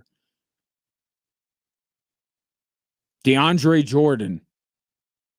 Is there somebody in that mix that does something in those minutes to then earn himself more minutes? Because I don't think anybody did in the previous game. So it's kind of a domino effect to get to where David Adelman and most Nuggets, well, I shouldn't say most, some Nuggets fans think that fifth guy should definitely not be Michael Porter. Okay, then who? Well, therein lies the domino effect. Nuggets get out to a lead. It doesn't become a dire circumstance when they go the non-Jokic minutes and OKC catches up. They can spend a little bit more time with the non-Jokic minutes, see if somebody emerges, and then that's when David Adelman says, okay, it's Russ. It's Porter. He's got his shot falling. It's Peyton Watson with his defense. Because that's what Luke Cornett did last night. It was his blocked shots that were the story, not his scoring. But in so many games in these playoffs already, we have discussed unlikely heroes that have been, and even Christian Brown has been one from time to time, but you know he's going to be out there late in a game. That's what the Nuggets need to find outside of the obvious. I could tell you that Nikola Jokic should play at the same level he did in Game 5. And I could tell you that Jamal Murray should come out and have one of his bubble Murray moments. That would all be great. But I think if we're talking about a Nuggets win tomorrow, I think there will be one guy that we can at least bring up that stepped up his game outside of the normal guys we talk about all the time. And then that will apply to Game 7. The good news is for tonight is that role players do tend to play better at home. You do tend to get more out of the players we're talking about at home. But it would be nice for them to get somebody like that in Game 7 as well. We'll discuss Game 7 tomorrow if there is one. But tonight, it's Jokic, Murray, of course. It's Aaron Gordon, keep doing your thing. Christian Brown, do your best to guard SGA. But then who's the other guy that's going to be out there on the floor when the game is in the balance? Who will be their Luke Cornett tonight? That's what I want to see if the Denver Nuggets are going to keep this series going. And then playing off of that, story number 2, or it's more of a topic. I started this show by asking the question, have the Nuggets already done more than you would have expected them to with 4 games left in the regular season? It's the question of, did Josh Kroenke ultimately make the right decision in firing Michael Malone? Do the results bear that out?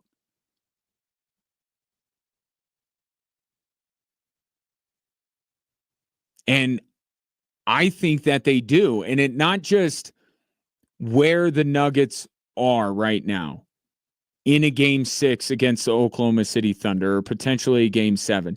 It's more how it's looked. You know, and this goes back to the ESPN story about Russell Westbrook and Aaron Gordon going to him after Game 2 and kind of calling him out a little bit. Behind closed doors, the way you should do it, but doing it nonetheless. And the players continuing to take more ownership in this than I've seen them previously. I don't know that we see this if Michael Malone's still the head coach. And I think it's been a benefit to the Denver Nuggets. I think because of the Nuggets players taking more ownership in what's going on and being a more player-led team and not just looking to the coach to give them all the answers, I think it has propelled them further than I thought they would go. Than if you would ask me 3-4 weeks ago.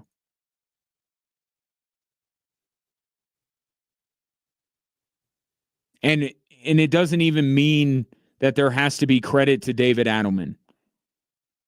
But I think I'm more asking when it comes to Josh Kroenke of, did he make the right call? And I think already the Denver Nuggets have done more, even if it all comes to an end tonight.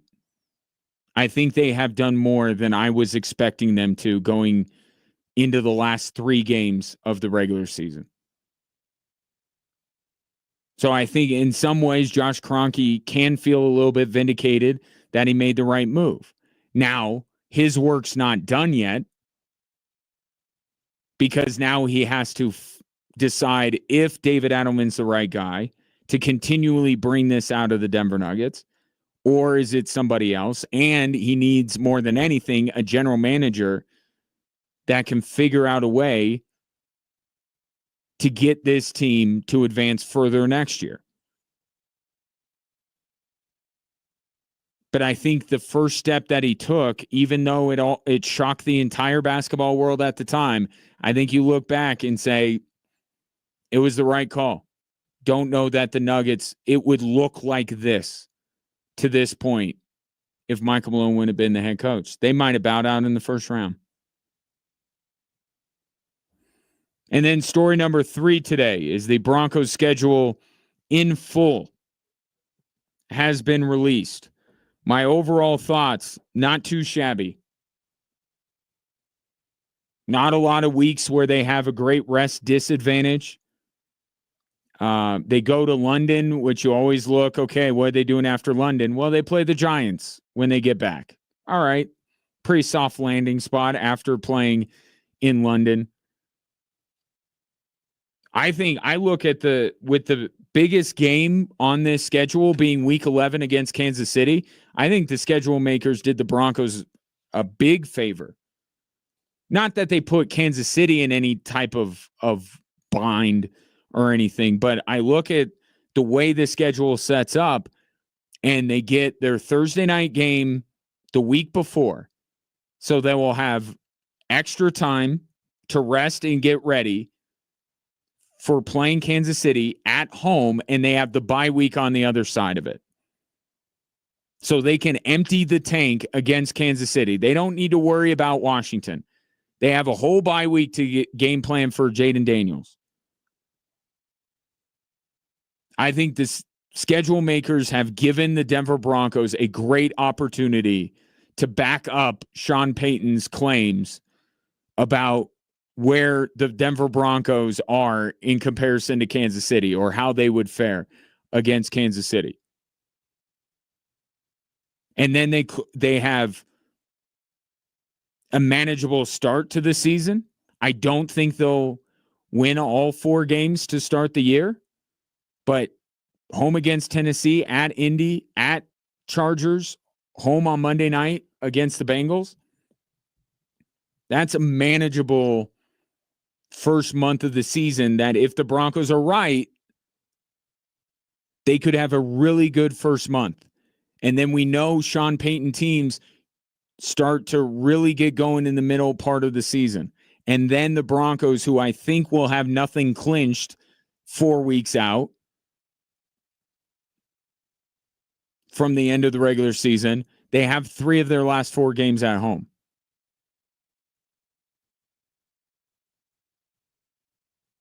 So I think this is not a schedule you look at and say, man, they're just not doing the Broncos any favors. They've done them plenty of favors. Where do I think it all ends up? I think it ends up with a 9-win season and them being on that 7th playoff team bubble.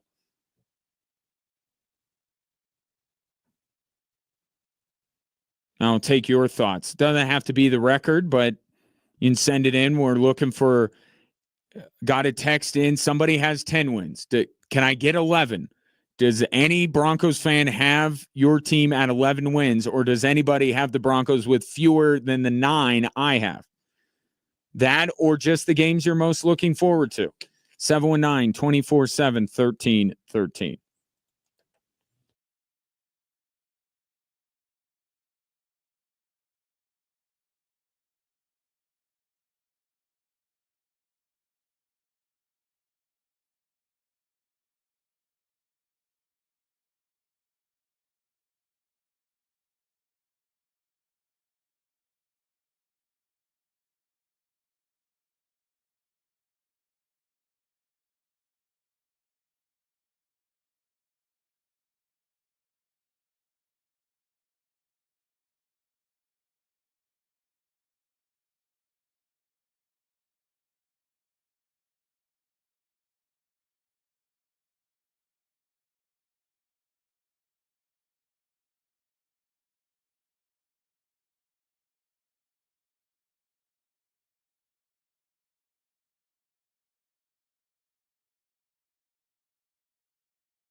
One other wrinkle for tonight's Game 6, which you can hear right here on Extra Sports 1300. Brett may know something.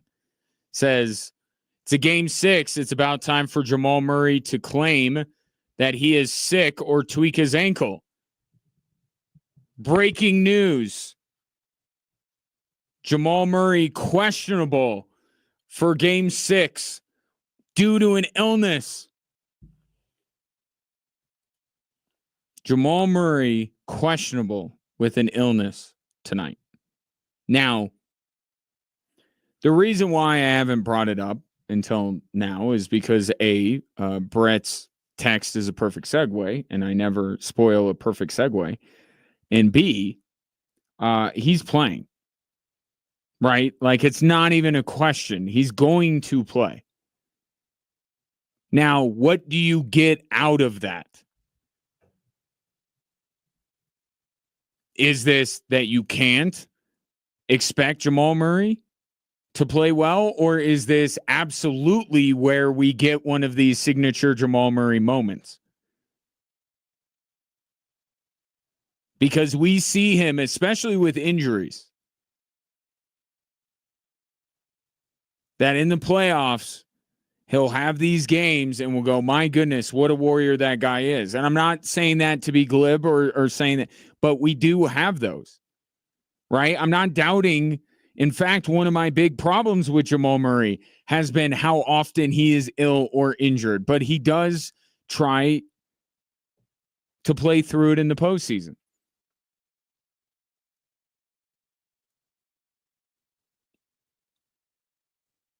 I think what this means is that every shot that Jamal Murray takes will have some gravity to it, because he will look gassed perpetually in this game. So what we cannot say, let me put it a different way. Does David Adelman have to protect him in terms of minutes?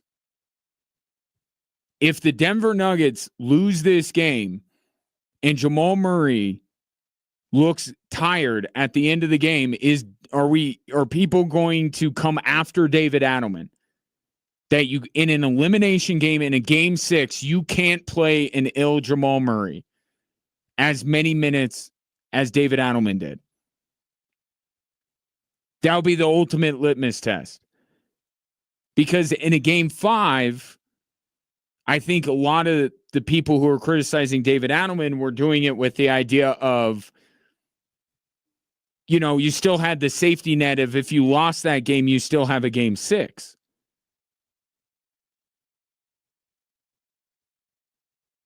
So why did you exhaust them down the stretch? Even if the guys you put in place it because of instead of them, they end up losing the game. Well, you got Game 6, but at least you tried to save your players.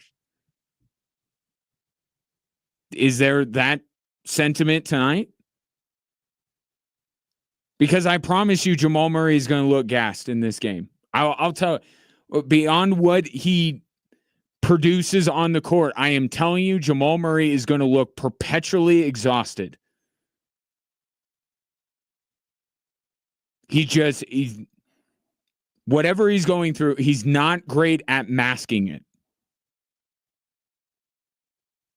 You're going to notice that Jamal Murray, even if you didn't know that he is questionable with an illness, you would see that something is wrong with him. So he's going to look tired at the beginning of the game, in the middle of the game, and at the end of the game. Does David Adelman have to control his minutes because of this? I think it would be wise for David Adelman early to try. But if the game's in the balance, you have to have Jamal Murray on the floor. And that was what he was trying to do at the beginning of the fourth quarter in Game 5. They had a chance to put that game away, and everybody could have rested.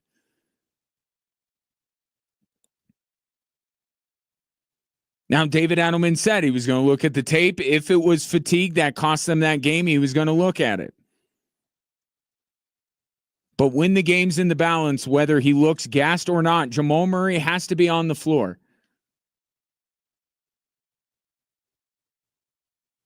Because, yes, Jamal Murray and Nikola Jokic were gassed at the end of Game 7 against the Minnesota Timberwolves, but they were also gassed because nobody was helping them.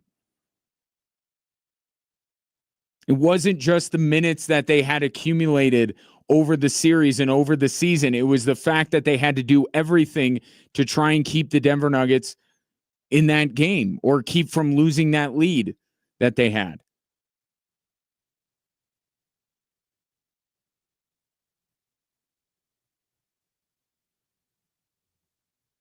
But Jamal Murray, illness or no illness, Jamal Murray has to produce. He has to be on the floor when the game is in the balance.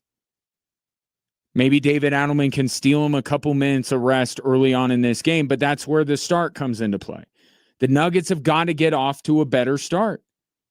They did a good job of battling back and having the lead after the first quarter in Game 5, but every other game of this series, they've trailed by, and even Game 5 early, they trailed by double digits. That can't happen tonight because then it throws everything out of the whack. Then you can't get Jokic a breather. You can't get Jamal Murray a breather because Oklahoma City's a front-running team. If you let them get out to a big lead, they are going to bury you. You run that risk.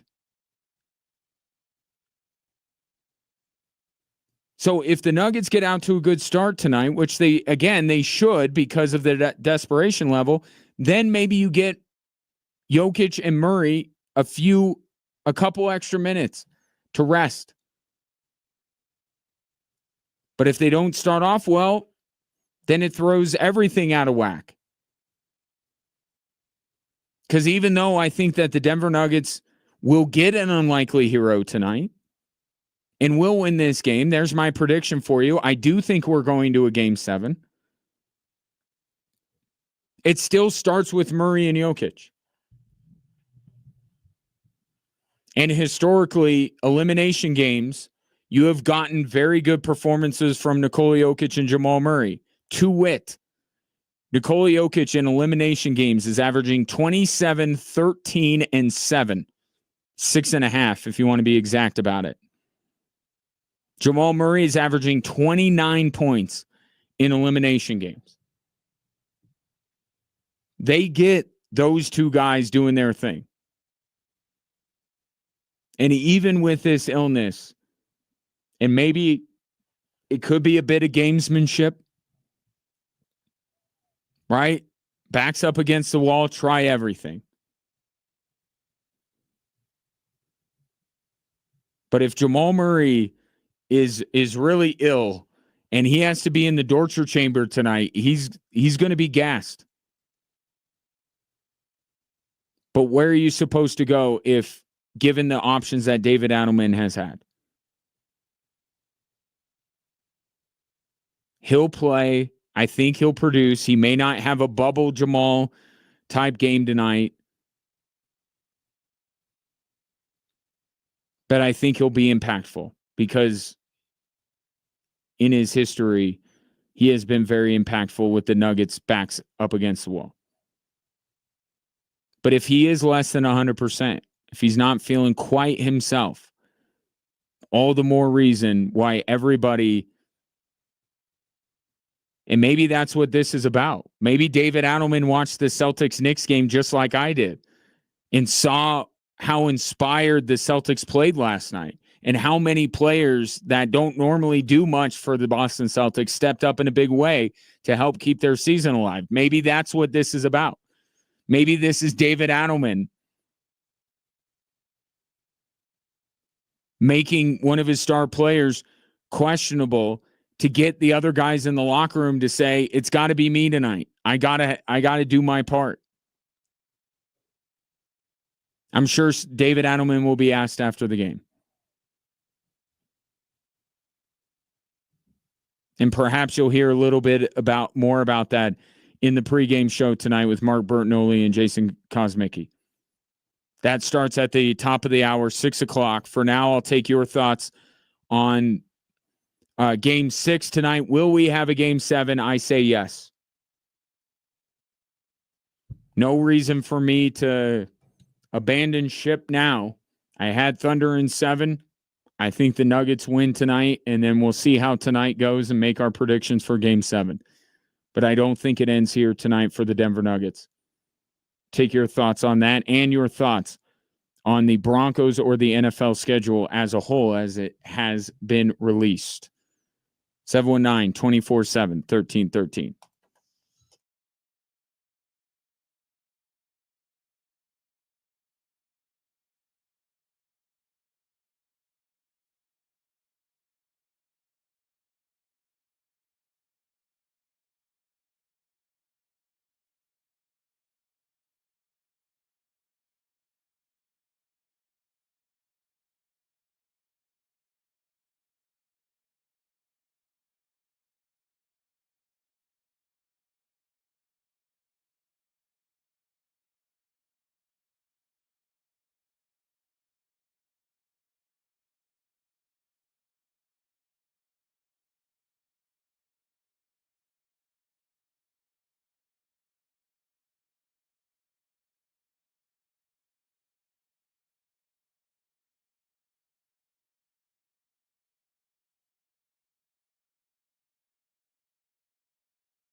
Jamal Murray listed as questionable for tonight's elimination game 6 for the Denver Nuggets with an illness. Is coming in from the 575, hoping Jamal plays like Jordan did when he was sick. That'd be good. That would be an ideal scenario for sure. Looking back on Jamal Murray's history here, there have been games that you can recall where Jamal Murray was dealing with an ailment of some sort that he came through in a big way. You think about the bubble and the series against the Jazz. He had a knee contusion. He was injured, and yet he put up multiple 50-point games. He was injured the entirety of the 2023 playoffs.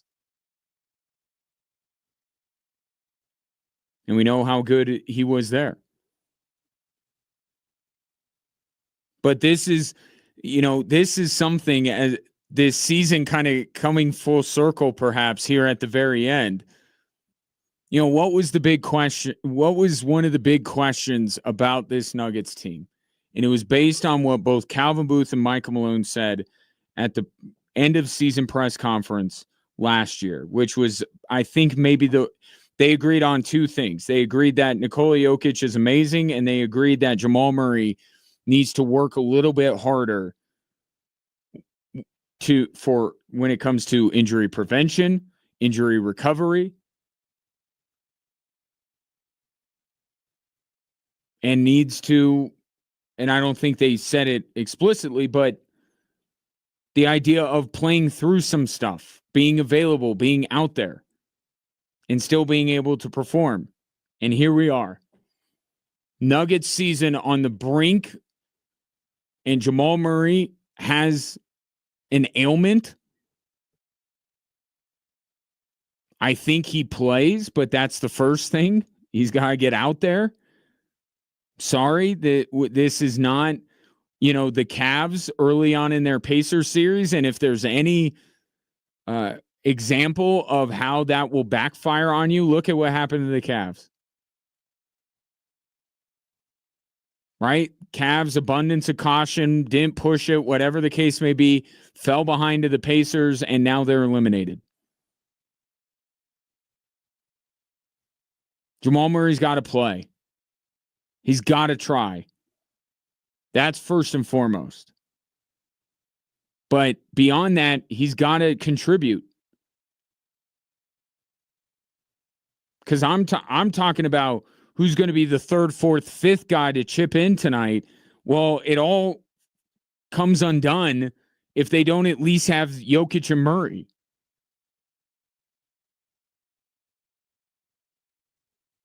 I'm not going to expect him to play like Jordan in the flu game or the food poisoning or the staying out late at night gambling poisoning, whatever it was that he actually suffered from that fateful night in Salt Lake City.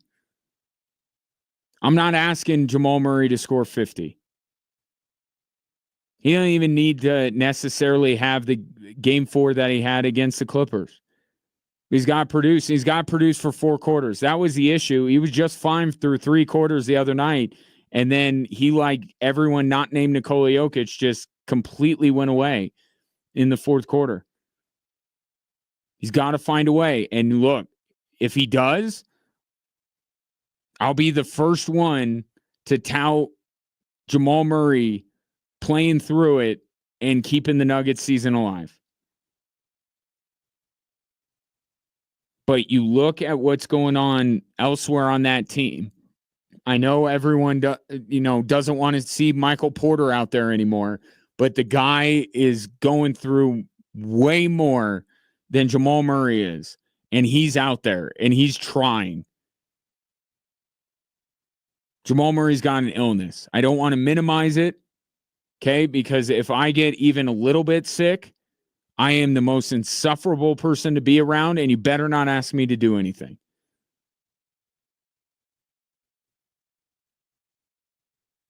So I won't minimize it.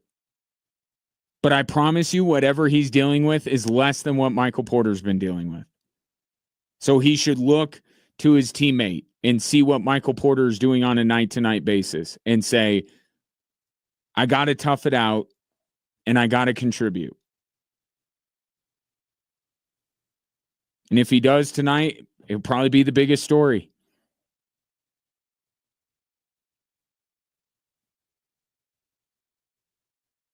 I will be, not that I spend too much time thinking about the Oklahoma City side of the equation. I am very interested to see how OKC does this, because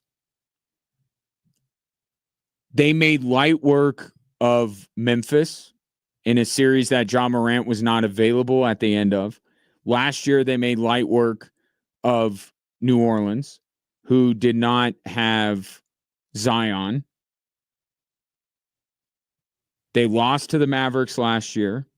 They're locked in a tight series with the Nuggets this year. This is a new thing for Oklahoma City to have a contentious series and trying to put them a team away in such a series. So I am curious to see how Oklahoma City comes out tonight.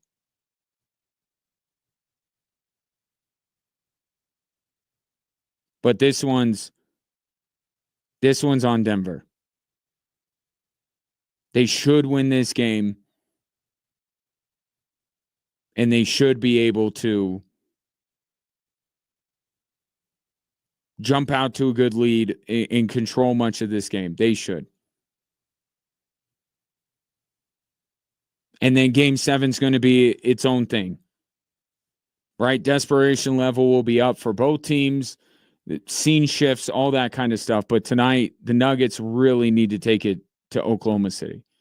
Oklahoma City's, I think, too good to get blown out like the Nuggets were able to do in game 7, for example, against the LA Clippers. But I really feel like the Denver Nuggets should have the capability of being the front runner themselves, right? Getting out to a lead, holding that lead, closing out the game. They should be able to do that tonight. We'll see if they do. So the best part, let's be real here, because we'll go through everybody's schedule 5 more times between now and the start of the season, right? We'll take, what our early thoughts on training camp and the preseason games, and we'll put down our predictions in pen for the upcoming season. But really what the NFL schedule release night is all about is the videos, which has become, it's gone out of control, but like in the best way possible. The problem here, and you're starting to see this, the cream is rising to the top to the point that I don't think some teams should even participate.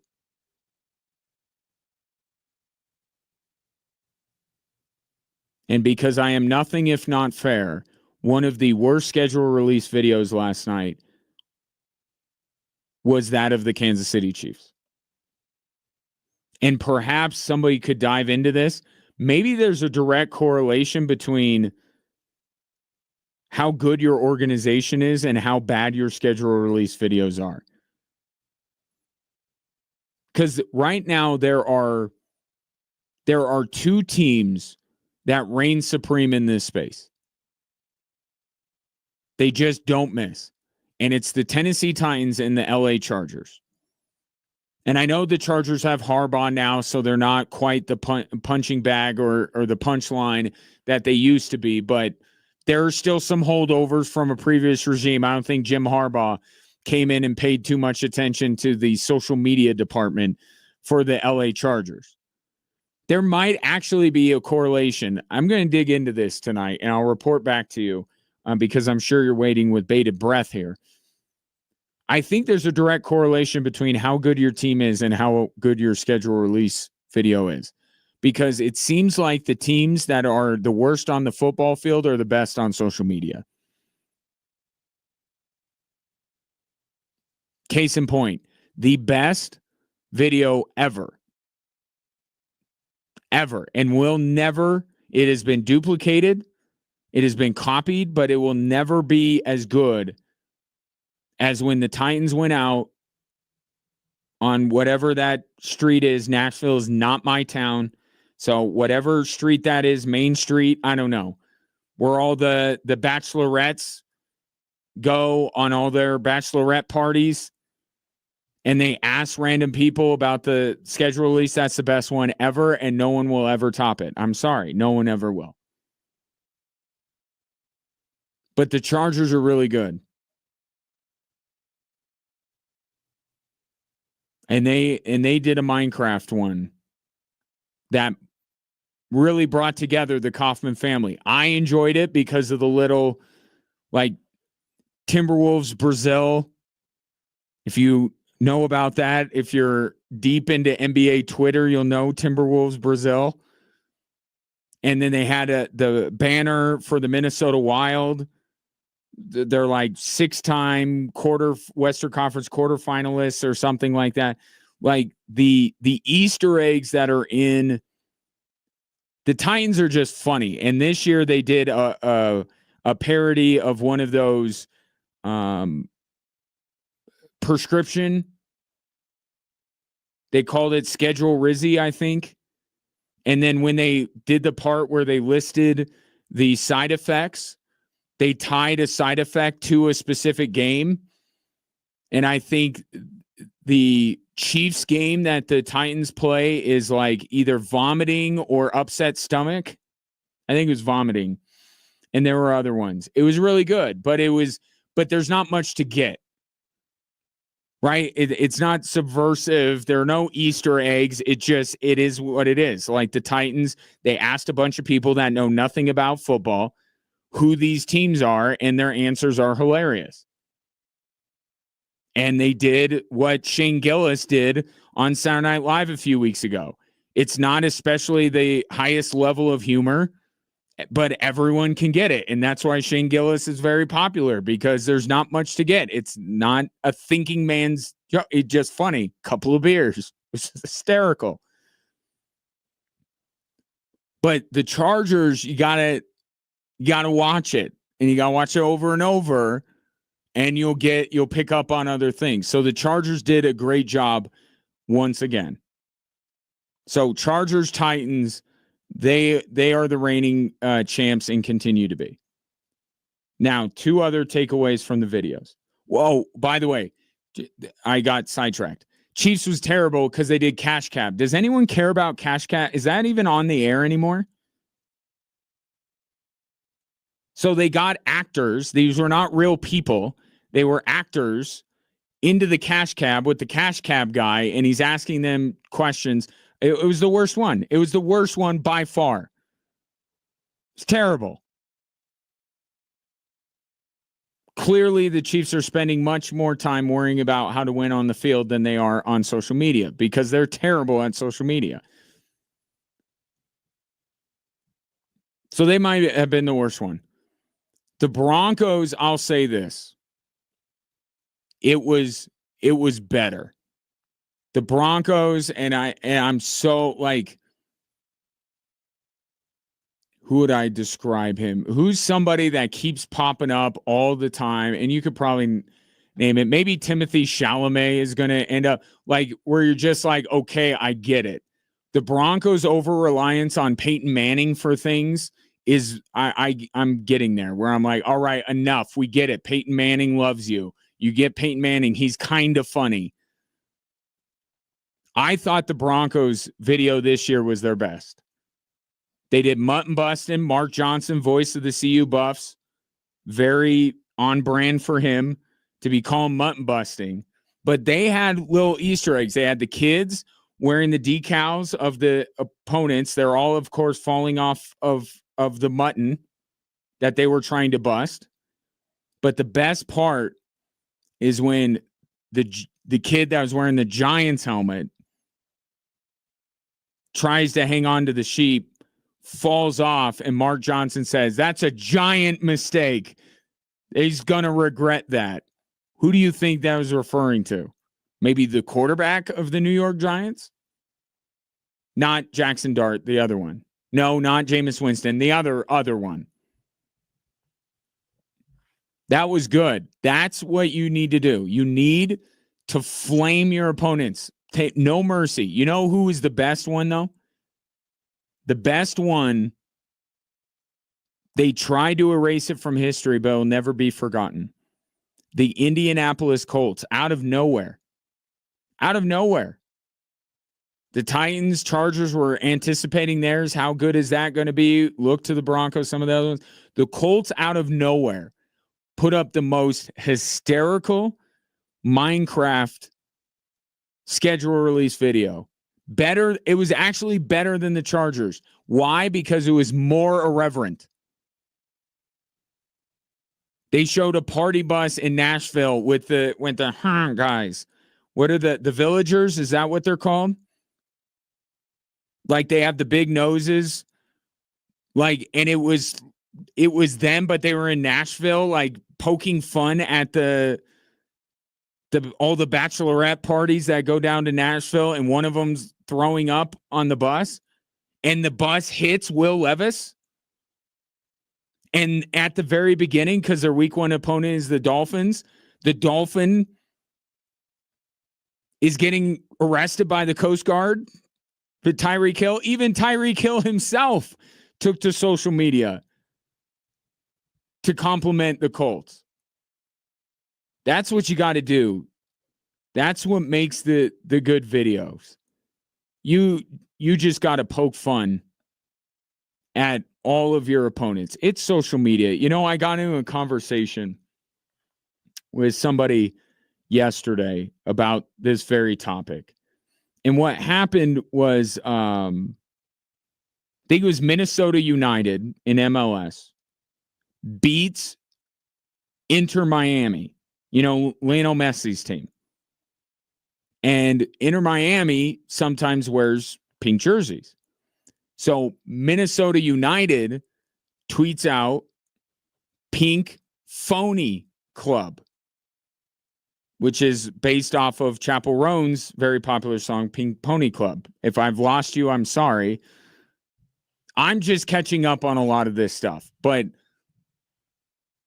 Pink Phony Club, hilarious, perfect, right? They wear pink, calling them phonies after they won. That's what you do. You dunk on your opponents. It's social media. It's playful. And then David Beckham tweets at Minnesota United and tells them to win with class or something. It's like, dude, come on. Have you been on social media?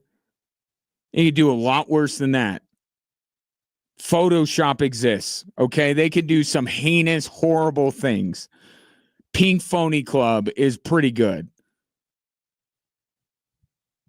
So the more irreverent, the better. The more it pokes fun, the better. Chargers always do a great job of that with their Easter eggs. Colts were just like, you're going to understand every single one of these. And then they deleted it. I don't know who told them to. It was great. Go find it online if you can. Jacksonville used the dude with the fake routine that drinks the Saratoga water. There's some good ones. But that's really what last night was about. And kudos to the Broncos. Seriously. I have not liked any of the Broncos schedule release videos, and I like this one a lot. So there's that. Coming up, less than 6 minutes from now, our coverage, Game 6, Nuggets, Thunder. I think we're going to be talking about Game 7 tomorrow. We'll find out in just a little bit.